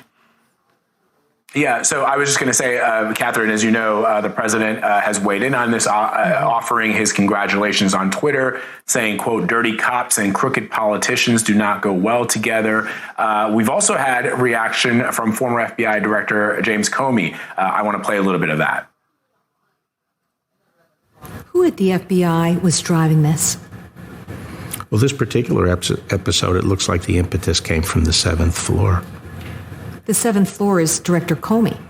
I believe it's Director Comey and the deputy's office. Mm-hmm. Based on the evidence that you have seen, did senior FBI officials conspire to throw out the National Security Advisor? Well, as I said, this is a particular episode, and it has some troubling features to it, as we've discussed. But I think, that's a question that really has to await an analysis of all the different episodes that occurred through the summer of 2016 and the first several months of the President Trump's administration. What are the consequences for these individuals? Well, I don't want to, we're in the middle of looking at all of this, John Durham's investigation and the U.S. Attorney Jensen. I'm going to ask him to do some more work on different items as well. And I'm going to wait till all the evidence is and I get their recommendations as to what they found and how serious it is. But if we were to find wrongdoing in the sense of any criminal act, obviously we would follow through on that. But again, just because something may even stink to high heaven and appear everyone to be bad, we still have to apply the right standard and be convinced that there's a violation of a criminal statute and that we can prove it beyond a reasonable doubt. The same standard applies to everybody. So, Catherine, obviously, you there talking to the Attorney General about James Comey, and Mr. Comey has responded on Twitter. I don't know if it was before or after your interview, but this is what he said on Twitter. The DOJ has lost its way, but career people, please stay because America needs you. The country is hungry for honest, competent leadership. Those are the words of the former FBI Director, James Comey. We've also had reaction from members of Congress, both Republican and Democrat. The president has sort of made this a rallying call, Catherine. And so it does, for some of these Democrats, it does feel as if the Justice Department has become politicized. But when you asked the Attorney General about how history will see him or view him, he gave you sort of a coy response about history essentially being written by the winners. Mm-hmm. That's right. So I would just add that since our interview and since the motion yesterday, the former deputy director of the FBI, Andrew McCabe, has also issued a statement, and he would be one of these senior executives that Attorney General Barr appeared to be referring to. And he said the decision to question General Flynn, then National Security Advisor to the president, about these phone calls, he said was absolutely legitimate because they were looking at the Russia collusion issue and any kind of significant contacts between senior people in the Trump campaign or the Trump transition, and then also the Russian ambassador and other Russian officials. So I just wanted sort of to put that on the table as well. When you look at these issues, one of the central questions is whether the activity that took place in January of 2017 and then into the early period of the Trump administration, as the Attorney General said, and I think he's kind of giving us a wink or a tip here, it may look bad or smell bad, but that doesn't mean it's criminal activity, right? I think that was a very important phrase there. But again, it shows us, based on the response we've seen from Republicans and Democrats, how deeply divisive this issue is and how politicized decisions of the Justice Department have become.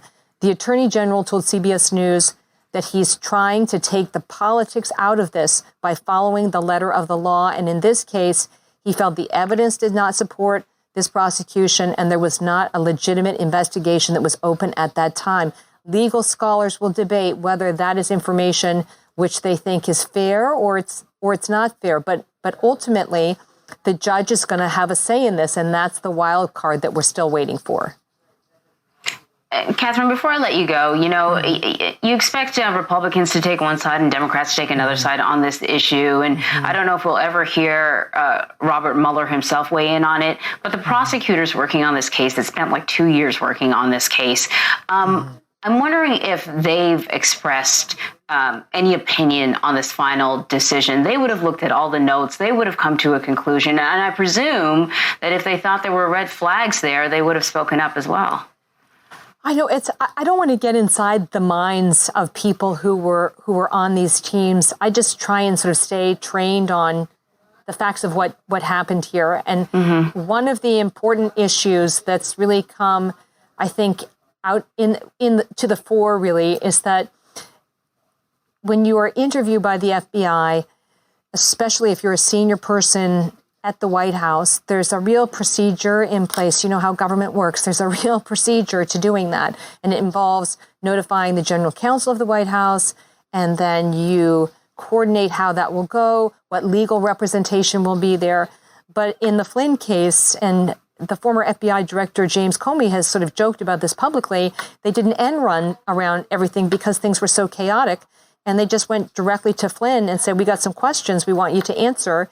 And he said, okay, come on down. So a lot of the regular procedures were not followed. Now, people will have to make up their own minds as to whether that was something that was politically motivated, it was bad judgment, or it was just the decision-making at the time to get to the truth. And there was some urgency to do that. Really interesting stuff, Catherine. Thank you so much. Thank you. Welcome back to HSP episode number 81. Dear listener, before we continue, please don't forget to go follow us on Facebook and Twitter at Zero Gravity Med. Send us any sort of feedback that might trigger you, or feedback, which might trigger us. Maybe, I don't know. Russ, do you think there's feedback that can trigger us?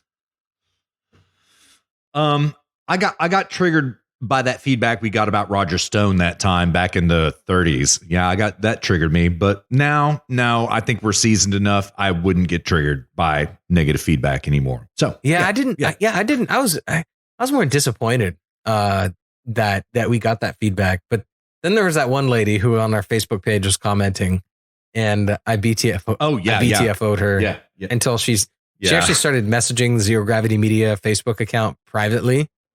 And I was like, I'm not wasting my time. No. You're on the open or you're not. I'm not even wasting my time responding to you. I'd forgotten about that, but yeah. If you're too BTFO'd that now you're like, I'm gonna take it to private DM and then we'll. It's like no. You get BTFO'd in the open or you don't. This is Hunger Games, okay? Right. So, anyways, dear listener, you can try and trigger us. We'll see. But if you want to do that, do it at zero-gravity-media.com/contact. You can find me on Twitter at CoolHandLucifer, at Lucifer Skinner, LukeferSkinner, and Russ at RussZGM. Is that right? That's correct. Yes, sir. And what else is there? Am I missing anything, Russ? No, I think we good. Right. We good. Yeah. Okay. Yep. Well, so, all right. So, second segment, we are basically just going to move into Corona. I want to close a couple thoughts out real quick, and then let's do Corona. If that's cool with you. We got a lot to talk about with the Kung Flu. Dear listener, I just want to underscore right here. The leftist media has just been exposed by Catherine Herridge. Her own colleagues were concerned trolling her about, oh my God, he pleaded guilty. Oh my God. They brought to her every shitlib talking point, and that's their colleague at the same news station. Every shitlib talking point, and she swatted them away like mosquitoes, like the mosquitoes they are. And herein is demonstrated how the mainstream media is completely anti-President Trump and anti-justice. Why are the leftists not happy about the fact that there was no predication to take a run at General Flynn, and thereby the case had to be thrown out. Why are they not happy that justice has been served? Well, Catherine Herridge just told you that's what it is. That's what it is. You got any thoughts about that? No, not really. I pretty much agree. Yeah. All right. Yeah. Yep. All right. Yeah. Let's ride on, man. Kung Flu. Yeah. First of all, how are you doing, man? Are you well and all that kind of stuff? Yeah, I'm good. Okay. Yeah, Germany is slowly loosening up their lockdown. I think in the next couple weeks, restaurants and bars will be open. Who knows when gyms will be open? I have no idea. I hope soon. But if we can get restaurants and bars back open, I'll be happy. This past week, they opened barbershops, and I went to go get a haircut. I did too yesterday morning. Yeah, I've got a story about that. Glorious. Yeah. Mm-hmm. Yeah. But yeah, I was walking down Hauptstrasse, which many cities in Germany, they'll always have certain things like Hauptstrasse, which is German for Main Street. Then they'll have like an Altstadt, which is old state is what that really technically translates to, but it's really sort of like old town. Which is like the historic place. That's where like all the walking areas will be, and the bars and the restaurants, and some alley or street off of there, branching off of there will be sort of like the party spot where people go to party and sort of thing. But lining Hauptstrasse will be all sorts of bars and restaurants. And I was shocked, Russ. I walked down Hauptstrasse, and nobody was wearing masks. Nobody was social distancing. Nobody even seemed to care. It was like being in an alternate universe, because we don't live in the city. We live outside the city, and everybody here is like super hardcore. Like, oh, don't get too close to me. No, don't stand so. Don't stand so. Stand so close. Don't stand so close to me. Yeah, dude. That's been like my experience. And we went into town, and I was shocked. It was kind of refreshing, actually. I'm not going to lie. I felt weird wearing a mask because nobody was wearing masks. And it was the bars, many of them were open. Unfortunately, not my Irish bar that I like to go to, but many of them were open, not to come inside, but they were selling beer, like it's some sort of a window thing that they had fabricated. And it was fantastic, dude. I got a beer, walked down Hauptstrasse, went and got a haircut, got another beer, walked down Hauptstrasse again.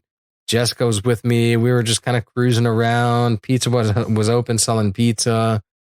People were out and about. It was great weather. It was very, very, very an emotional sort of, I don't want to say turning point, but like it was a glimmer of you know what it is, man? I've always loved going into cities. And for me, the biggest, and the reason is because I love seeing economic activity. Yeah. And I remember as a kid, as young as I can remember, when it would be raining and the weather would be complete shit, and my mom would be like, hey, I'm going to go to the grocery store. Does anybody want to go? I would love to go, because I loved seeing people driving around and acting in defiance of the weather. And I just loved seeing the busyness and the economic activity. And so for me, that's why I love an energy about a city like New York and San Francisco, is there's an energy of a flurry of economic activity. Definitely. And people building value and pursuing values and this sort of thing. So to go into town and see that, you know what, things aren't as bad as they make it out to be. It was fantastic. It was a huge, it lifted my spirit. It was great. We actually scheduled, it was really funny. My barber is this Baghdadi guy. He's fantastic. One of the best barbers, I would say the best barber I've ever had, except for one Chinese guy, but he was crazy, and I only got my haircut by him once. But that was in San Francisco. But this guy's just fantastic. I asked him if he cuts women's hair, and he was like, no, when I cut women's hair, it's tight. He's like, I'm really good at it, but he was like, it's too long, it's too short, it's too brown, it's too blonde. It's not brown enough, it's not blonde enough. Just He was like, one time I cut this lady's hair and I was like, I'm going to do this perfect. And he was like, I even brought another salon, a hairdresser over, and they were like, yeah, that is perfect. And the lady still bitched. And he was like, in that moment, I was like, I will never work in a female hair salon ever again. And so he only cuts men's hair. And I was like, well, yeah, but, my wife needs her ends trimmed. And she won't bitch, I swear. Yeah, dude, I was like, she's super low maintenance, no color, nothing. And he was all, so like Jessica, we had gone into town together and Jessica walked in like right as I was finished. Or no, I'd walked out and we had met right outside the door and I brought her back in. I was like, and he was like, so just the ends. That's all you want. Just the end. You just want it evened, the ends. And she was like, yeah, it's just that. That's it. And she was like, I promise, that's it. And I'm not going to complain. And he was like, that's it, just the ends. And she was like, yeah. And he was like, okay, do not tell anybody that I am doing this for you. She was like, okay. And so now Jessica, we're going back into town next Thursday for Jessica's hair point. And this is like this is a straight up barbershop. Like they're throwing back to like the 1940s. They've got a huge leather punching bag in there and like leather furniture. And, it's a total throwback barbershop. Sort of like that place I described to you that I used to go to in Emeryville. And yeah, right. Actually, that would have been Berkeley, not Emeryville. But yeah, it's a very, very similar place, except they don't give you free whiskey, unfortunately. Anyway, so Jessica's getting her haircut like at a proper barber shop now, which is hilarious. Because Jessica's hair goes all the way down, like to her butt, past her butt, really. It's... So it's grown since I last saw her. It was about mid back when I saw her at the Trump. Oh no! rally Like when last. she sits in a chair, it's sometimes problematic because she sits on her hair. Wow, man, Crystal Gale in the house. Yeah. It was long before Corona, and now it's like problematic. She sits on it, and it causes her problems. So she needs the ends, but she loves it. She's had long hair her whole life, and I love long hair. I love it. My mother-in-law, Jessica's mom, she's like, it's too long. And I'm like, no, it's not too long. It's perfect. And anyway, so yeah, she's not even getting it cut. She's just getting the ends trimmed so they're even again. Good. Yeah. Good, man. Yeah, I mean, dude, it's loosening up. People are over it. I'm over it. I think that was an in the United States, you have all this constitutionality and all this sort of stuff. And I get it. In Europe, people just lay over and take it. So it makes it a little bit, I would say, as we already spoke in previous episodes, a little easier because not everyone is up in arms. They just lay over and take it. And as a result, the government doesn't need to flex. So it's been a little bit, a much more calm response over here to everything, both on behalf of the people and the government. And so I think the government, they drug this on about 2 or 3 weeks longer than they needed to. But because it was, it's been 3 or 4 weeks since we've had sustained like 1% day over day change. It's just been going on for weeks. It's like, seriously, at some point, we need to loosen things up and let the economy, reopen.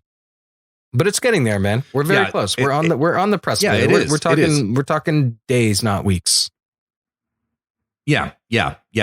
Well, to that end, I have been declared essential worker again. So I'm back full time at my workplace and I love it. It's fantastic. I'm so happy. I don't see anybody yet, but that doesn't matter. I'm essential, right? You're an essential. So, how does that feel to be essential? It feels good, man. Like I didn't realize that I'd been stripped of essential worker status until I, wallowed in isolation of the Kung flu for a month. I think I did. It was either 3 weeks or a month. And when I was reinstated as essential once again, felt good, man. I'm not going to lie. Felt pretty good. So you're going back into the office now. Do you have a new appreciation for the office? Yeah, actually, I do. I have numerous computers on which I can work. And I see it both ways, man. When I was given the order to go back to work, I was kind of pissed off about it, right? Because, nobody is declared essential. Nobody else is going back to work except for me, right? So they're all still, languishing at home and doing their thing. And it just felt good to get out of the house, man. But I do see it both ways. For example, there are a lot of downtimes in my occupation, like rendering out a video, right? I really enjoyed practicing yoga during these times. And I kind of halfway whipped my ass back into shape by doing it. Now at the workplace, that's not possible to do, right? It's not possible. Why not? Nobody's there. Nobody's there. Bring your yoga mat to work. It's funny you say that. I think I'm going to. I think I will. So I totally would. Yeah, I think I will. Yeah, I probably will. Yep. So, but yeah, man, it feels good. It feels good. And, dear listener, before we get really into the nitty gritty about the Kung Flu, since Luke told his barbershop story, I need to tell mine, and I can do it quickly. So I got my hair cut yesterday, and oh my God, I didn't realize I'd been waiting like for Christmas for this haircut, right? A kid at Christmas, right? And my dad calls me every morning at about 6:30, right? He called me yesterday morning, and I went over to the window to kind of watch the sunset come up. My apartment flooded yesterday. We had a really torrential rain yesterday, so I was already up. I got up at about 4:45, mopping up water from all over my apartment, and so I had PTSD, and I was kind of watching the sun come up out my windows. And my dad called me, and I was like, oh, shit, Dad, I'm sorry to cut this short. I've got to go. I just realized the barbershop across the street is open. I'm going. He's like, okay, I understand. I'll let you go. Okay, bye. So I went and threw on some clothes, brushed my teeth, didn't even take a shower, ran downstairs, ran across the street, ran into the barbershop, and Luke, at 6:32 in the morning, I was customer number 6. Oh, my God, dude. Yeah. I was customer number 6. And so my two barbers happen to be dear listeners on this trail, but they have not listened lately in Love in the Time of Kung Flu. They've not been listening. I found out yesterday. It's just too much, right? They're overburdened, right? But these poor bastards, man, have been, they got their 1,200 Trump bucks, and they've been out of work for 6 weeks and have had no financial compensation. So I was talking to one of them. He was like, dude, thank God. I was not going to be able to pay my mortgage on it for June. I was not going to be able to pay it. So I was going to have to foreclose on my house if we did not get back to work right now. They had to raise their prices for a haircut from $15 to $20. I paid the man $40. Dear listener, tip your waitress, tip your bartender, tip your barbershop, your hair cutter, tip them double whatever their cost is. Tip them well, because they have been sucking it up really, really, really badly. And I'm not trying to virtue signal about it. I'm saying that we take care of each other is what we do, right? Do it. Just do it. Tip well, pay over. Going forward, we'll all get through this together this way. But Luke, yeah, I was customer number 6. We had to practice social distancing. Masks are required, and every horizontal surface in the barbershop under these rules right now has to be sanitized after every single haircut. The hair has to be swept from the floor and collected, swept out. They have to sanitize the door handles, right? When you get out of your chair as you're sitting there waiting and you jump into the barbershop chair, which I leapt into the barbershop chair. They have to come sanitize the chair that you were just sitting in, right? They have to sanitize their hands. They had to run a UV wand over me yesterday before I got my haircut. Seriously, these are the regulations right now. It's crazy. Dude, that's crazy. The thing. It's like they don't do any of that in Europe. This is the thing. This is like, I know. You know, Dan and I were messaging earlier, and like I'm having a hard time wrapping my head around like Dan's response to this whole thing. And it's stuff like this that I don't know about, because this is in Texas, but here in Germany, for example, I walked in without a mask on. I had taken my mask off because I have to drink a beer on the way there.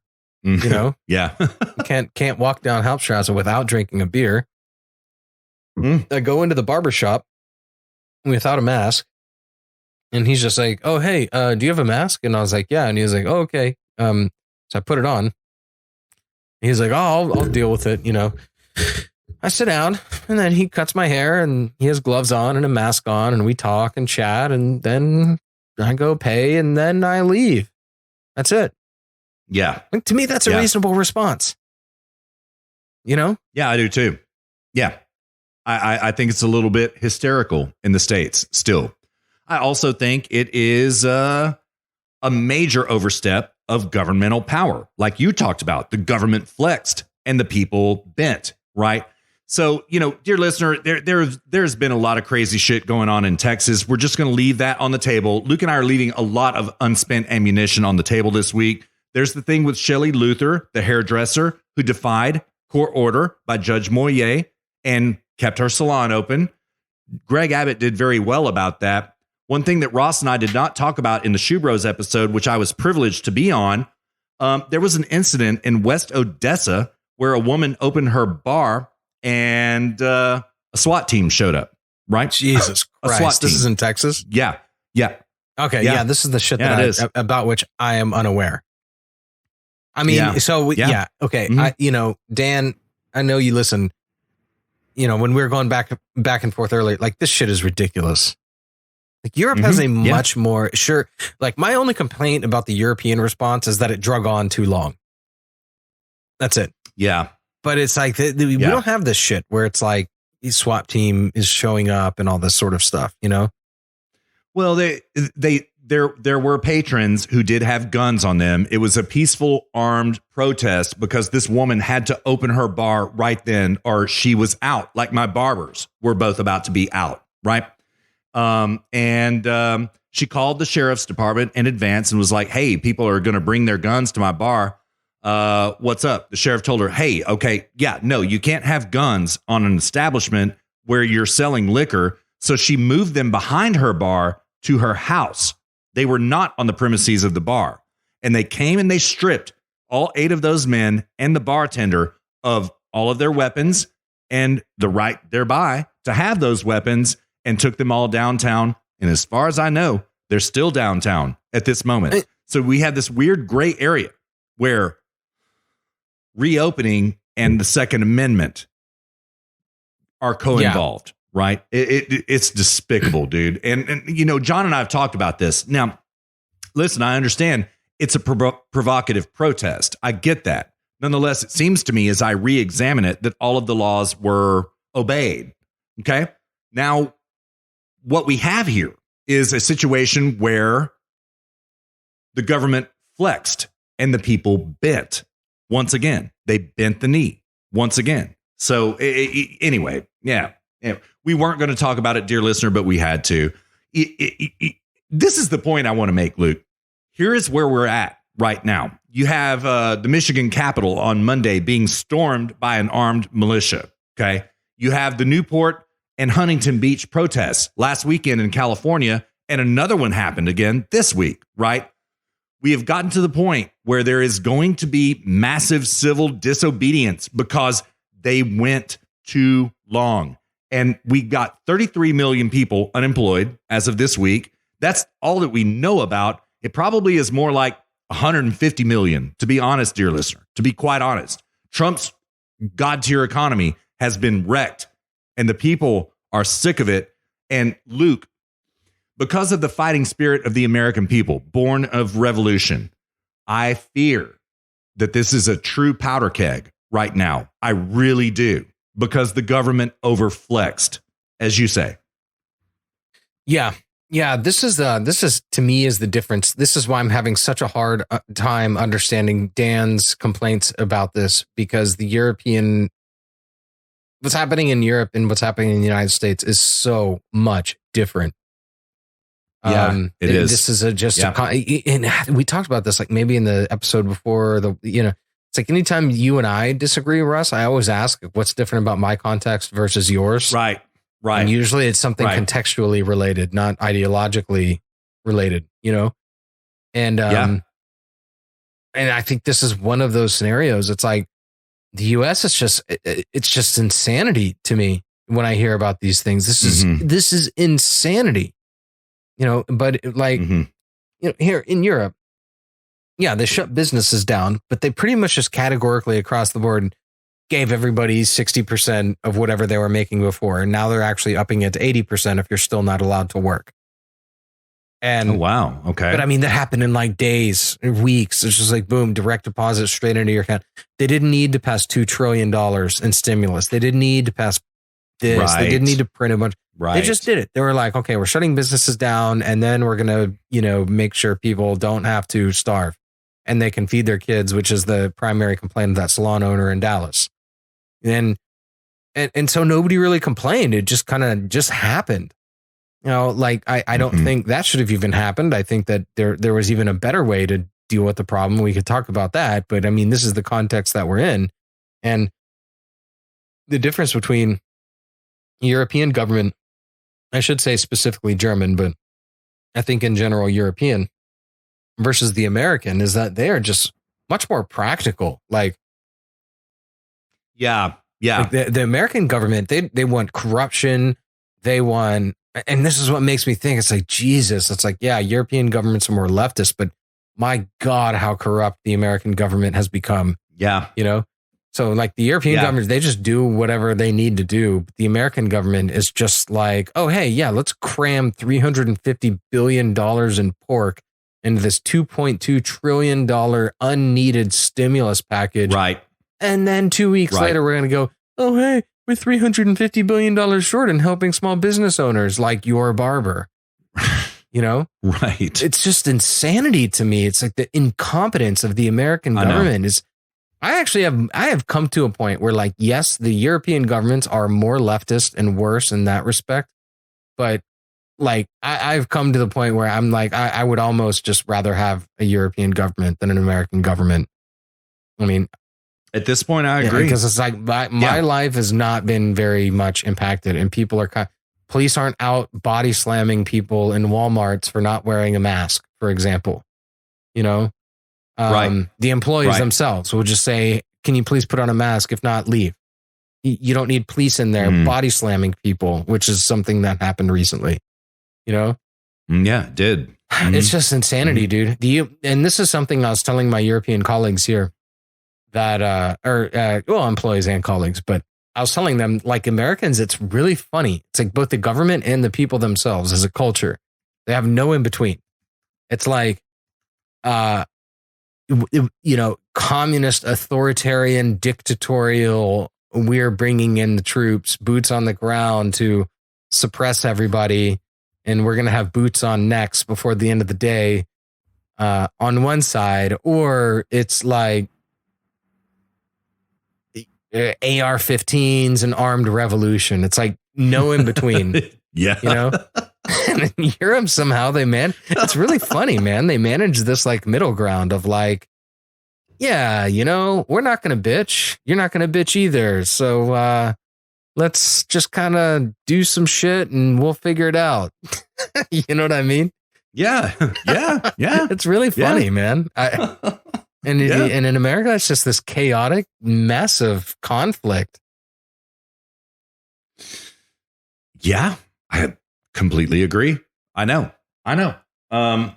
It's like, we'll allow you to open, but you need to sanitize. You need to do this. You need to do that. And it's just, in Europe, they're just like, barbershops can open. Okay.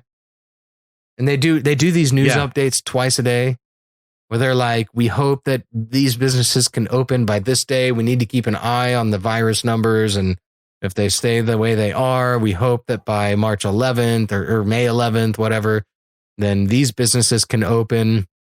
You know, they're out in front of it. They're just communicating. And this is the other thing, like the media in America are such assholes.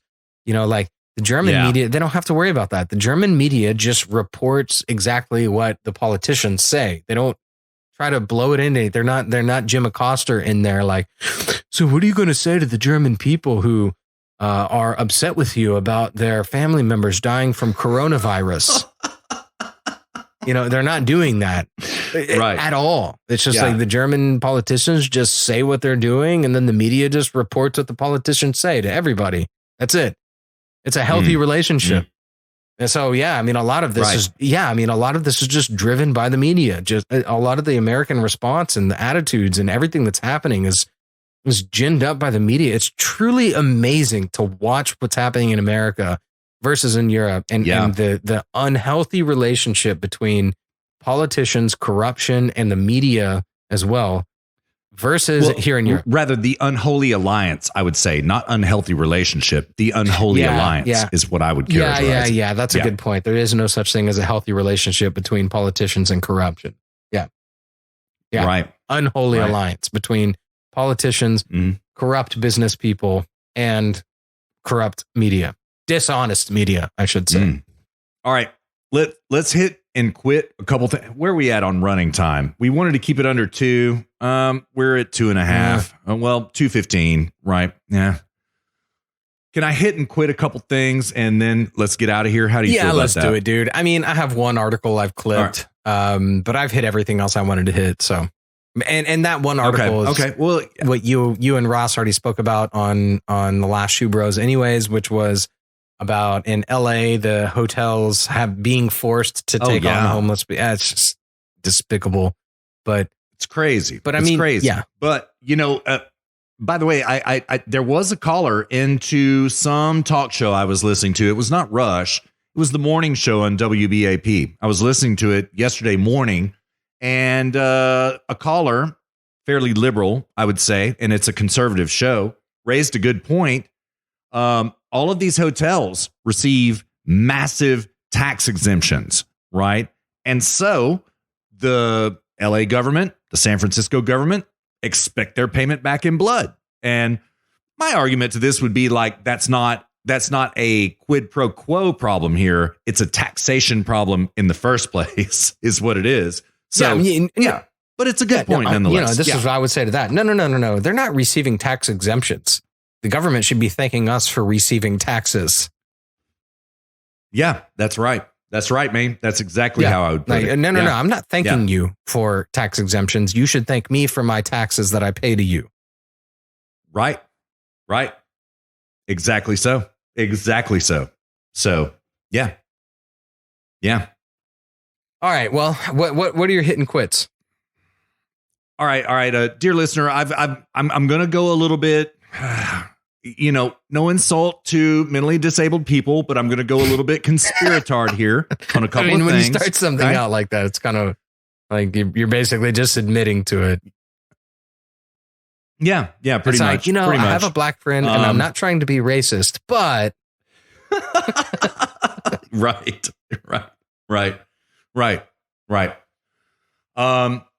Just all right. This is just the facts thing right here. No opinion. I've got a Zero Hedge piece here. The title is the piece, Researcher on Cusp of COVID-19 Breakthrough Killed in Bizarre Murder-Suicide. I'm going to take it from the lead. It goes thus.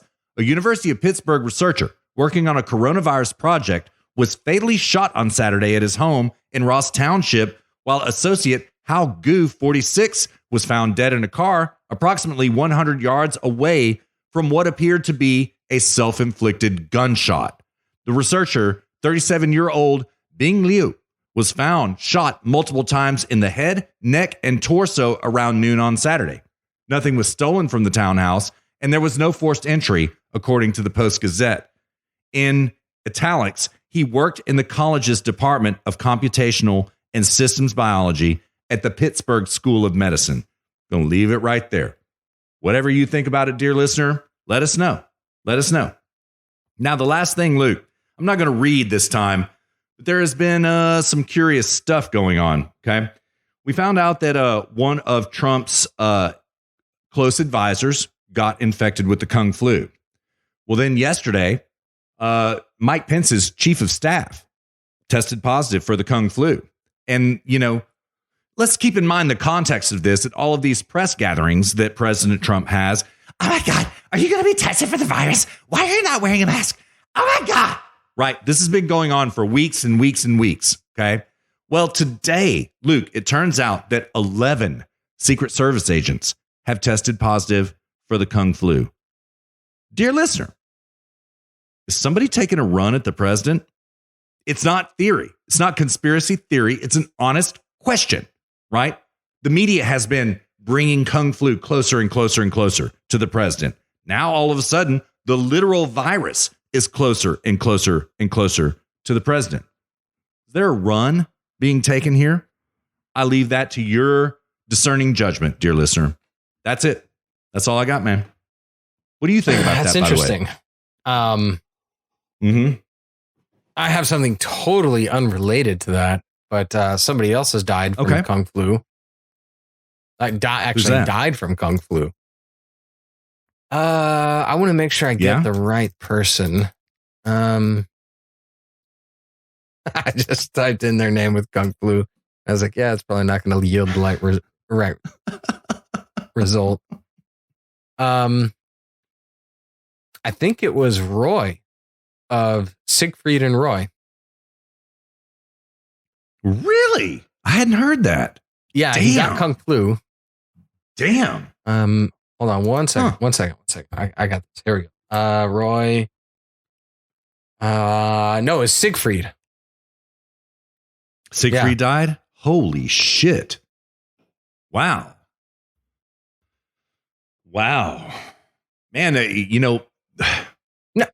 The deaths of people we know are starting to stack up. I'm sorry. I'm sorry. It was Roy. Roy Horn, a Vegas duo, Siegfried and Roy, dead at age 75 from corona. Yeah. Wow. Do you know when that happened by chance? Like days ago. Wow. I mean, I'm on one of these copy sites that's like wants me to undo ad blocking, which I refuse. Yeah, exactly. Yeah. Mm-hmm. Yeah. I'm trying to look it up. Right. That's NBC News. I was just there. The Sun. That should work. Friday, yesterday. Wow. Huh. Oh, man. That's sad. Was he the one that got attacked? He was. By the tiger? And I think that's so he was compromised, medically compromised, because he had a stroke during that tiger attack. There's a lot of controversial stuff. A lot of people were saying that the tiger sensed that he had a stroke and was trying to rescue him by dragging him by the neck off stage. I remember that. The tiger's handler, which is not Siegfried and Roy, they actually had handlers, said that no, the tiger was irritated that day, and Roy went off script and put his arm in front of his mouth, and that's initially what he bit onto. And then Siegfried and Roy and their management came out and said that handler was an alcoholic, and there was all this back and forth. But Roy ended up doing a show with the tiger years later. He slowly recovered. He had like neurology problems and whatnot. Yeah, he did. But he ended up doing a show with that tiger much later. But yeah, then he came down with corona, and that was the end. Wow, man. I mean, this is the thing. I was like, it's really bizarre to me. It's like, corona infection rates are not particularly high yet. I continue to hear about all of these public profile people that it's just like, that person has corona, on and on and on and on, Madonna just apparently came down with Kung flu this week. How does that happen? How does that happen in your ivory tower? You should have been wearing boob cones as a secret weapon against sickness. Yeah. So, it's really bizarre, man. I mean, it is. It's not as if the government shouldn't have done anything, but the actions that are being taken in America are, to me, just bizarre. And I think that it's a moment which gives us cause to ask ourselves, what in the hell should our government be doing or not doing? Yeah. You know what I mean? Yeah. Like, showing up at the SWAT team, arresting that salon owner, what the hell is the role of government in all this? I think this is a really good question. But what saddens me, what I find sad about all this, is just how inept the American government has proved itself to be. And really, I should say the state governments. But feckless at the federal level. I would have liked to have seen Trump come down and say, look, like, we're only allowed to do certain things at the state level. You are expressly not allowed to do certain things. And we need to come down on you and tell you what you can't do. It's a great point, man. Yeah. That's a great point. I wish Trump would have done that. Would have said, we're only allowed to do certain things. So the onus is upon you to do what you need to do. But I wish they would have also taken up the inverse side of that role and said, but we're going to make sure you're not doing what you're not supposed to do. Yeah, that's a great point. I couldn't agree more. Yeah. Yeah. Well, all right, dear listener, before we roll out, I want to call out Joe Diffie, the famous country singer who died from the Kung flu. The Fountains of Wayne's Adam Schlesinger died from the Kung flu at the beginning of April. These deaths are starting to hit close to home. And now we're getting to the point, Luke, that we predicted in the early days of the Kung flu before the lockdown. We're all getting to the point that we know someone who has been infected, or at least know someone who knows someone who has been infected. Yeah, this was the first. I have precisely 1,000 Facebook friends, and I need to make sure I make enough enemies and lose enough friends and whatnot to maintain that, because I like that nice round 1,000. Right. But this week, actually, somebody I know finally came down with corona, at least was tested and hospitalized. I mean, who knows how many of my Facebook friends actually have it and are asymptomatic, or at least not showing symptoms enough such that they would be required to go to the hospital and get tested. But I did have one friend from San Francisco who got corona, and he called the hospital, got tested positive. They said, go home. If you have troubles breathing, call the paramedics. And he ended up exhibiting like severe symptoms of breathing problems. And he called called 911. And while he was on the phone with 911, passed out onto his floor in his living room. Dang. And the paramedics got into his front door and they picked him up off the ground. He was just totally passed out unconscious on his living room floor. And he's about my age. He's in his mid to late 30s. And so he said he woke up as he was being picked up off the floor. They took him to the hospital, and he also had, what was it, Nora virus? There are both, but I would bet norovirus. Yeah, he had that as well, and he was like, that was a joke compared to what corona was. So yeah, and so he went and he was in the hospital for like I think a week, and he had a 104-degree fever, really bad. Like he was one of these 10-20% of people who for whom this was a very serious problem. And dang. Yeah, and he was not old. He was like he's a person. Had he not called 911, he'd be dead for sure. Yeah. So yeah. This is not like some bullshit thing, and we can just say, "Oh fuck, corona. We don't need to worry about it." No, it is very real, and I kind of call out right-wing media for trivializing it the way that they have. A little bit, because this is very real and it's very serious, and they kind of caught hip to it around lockdown time, right?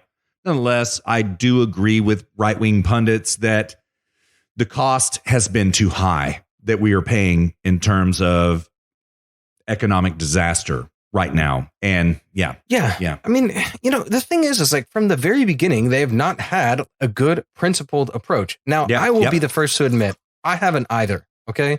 Like I haven't had to think about a global pandemic. I've thought about a lot of things. I can give you my understanding of rights and objective morality and why rights are derived from objective morality, and objective morality is derived from the logical inference of the facts of reality, and that man's nature and need to think, to act, to live, and all that. I can go on and all about that and all the philosophy, but I've never until now been called upon to understand the proper governmental response to a pandemic. It's just, I just haven't had to think about that. It's just that simple. And I found it to be a profoundly difficult topic about which to think. And, you know, I've had to call our boy down in Houston, have many conversations with him. And even with him, I disagree with some things. But I think the right-wing media's problem, and Tucker embodies this more than anybody, how he started off with Trump, you're taking this not seriously enough. And then now, oh my God, nothing's working, blah, blah, blah. Point. What are we doing? Yeah. You know, it's like from start to finish, they're totally contradictory and have no idea what they're talking about. All right. Be careful on Tucker, because he's a dear listener. So we don't want to run him away. So, you know. Oh, yeah, that's fair. But I have to be honest and call him out. And he would do the same thing. In fact, he'd probably get me on the show and do the same thing to me. Yeah. But, and hopefully I would garner the classic Tucker laugh. You know, first I would try to garner the Tucker face. You know. Oh yeah. Then once I get that, then I want the laugh. You know. I think I would actually contradict myself on purpose just to get the laugh. Yeah. You know? Yeah. Touche. I just wanted to hear the laugh. But no, I mean, yeah, that's a really good example. And we need to listen to science. Well, you know, Tucker, like, you can't just say the word science and now you've made a point. You know, you need to back that up with something. It's an intrinsically leftist position to just say science, bro. I love science. Oh my God, I love science. It's an intrinsically that's not science. Yeah, right. You know, right. It's like, give me a break, dude. You know. So, yeah, I mean, the right has been really bad on this from basically day one, but I would say the left has been far worse in the sense that not only have they been bad, they've been just running with it as far as they can. Yeah. You know, and we have been far from perfect. We have been far from perfect on this. So, you know. Yeah. But the left has been totally disastrous. Yeah.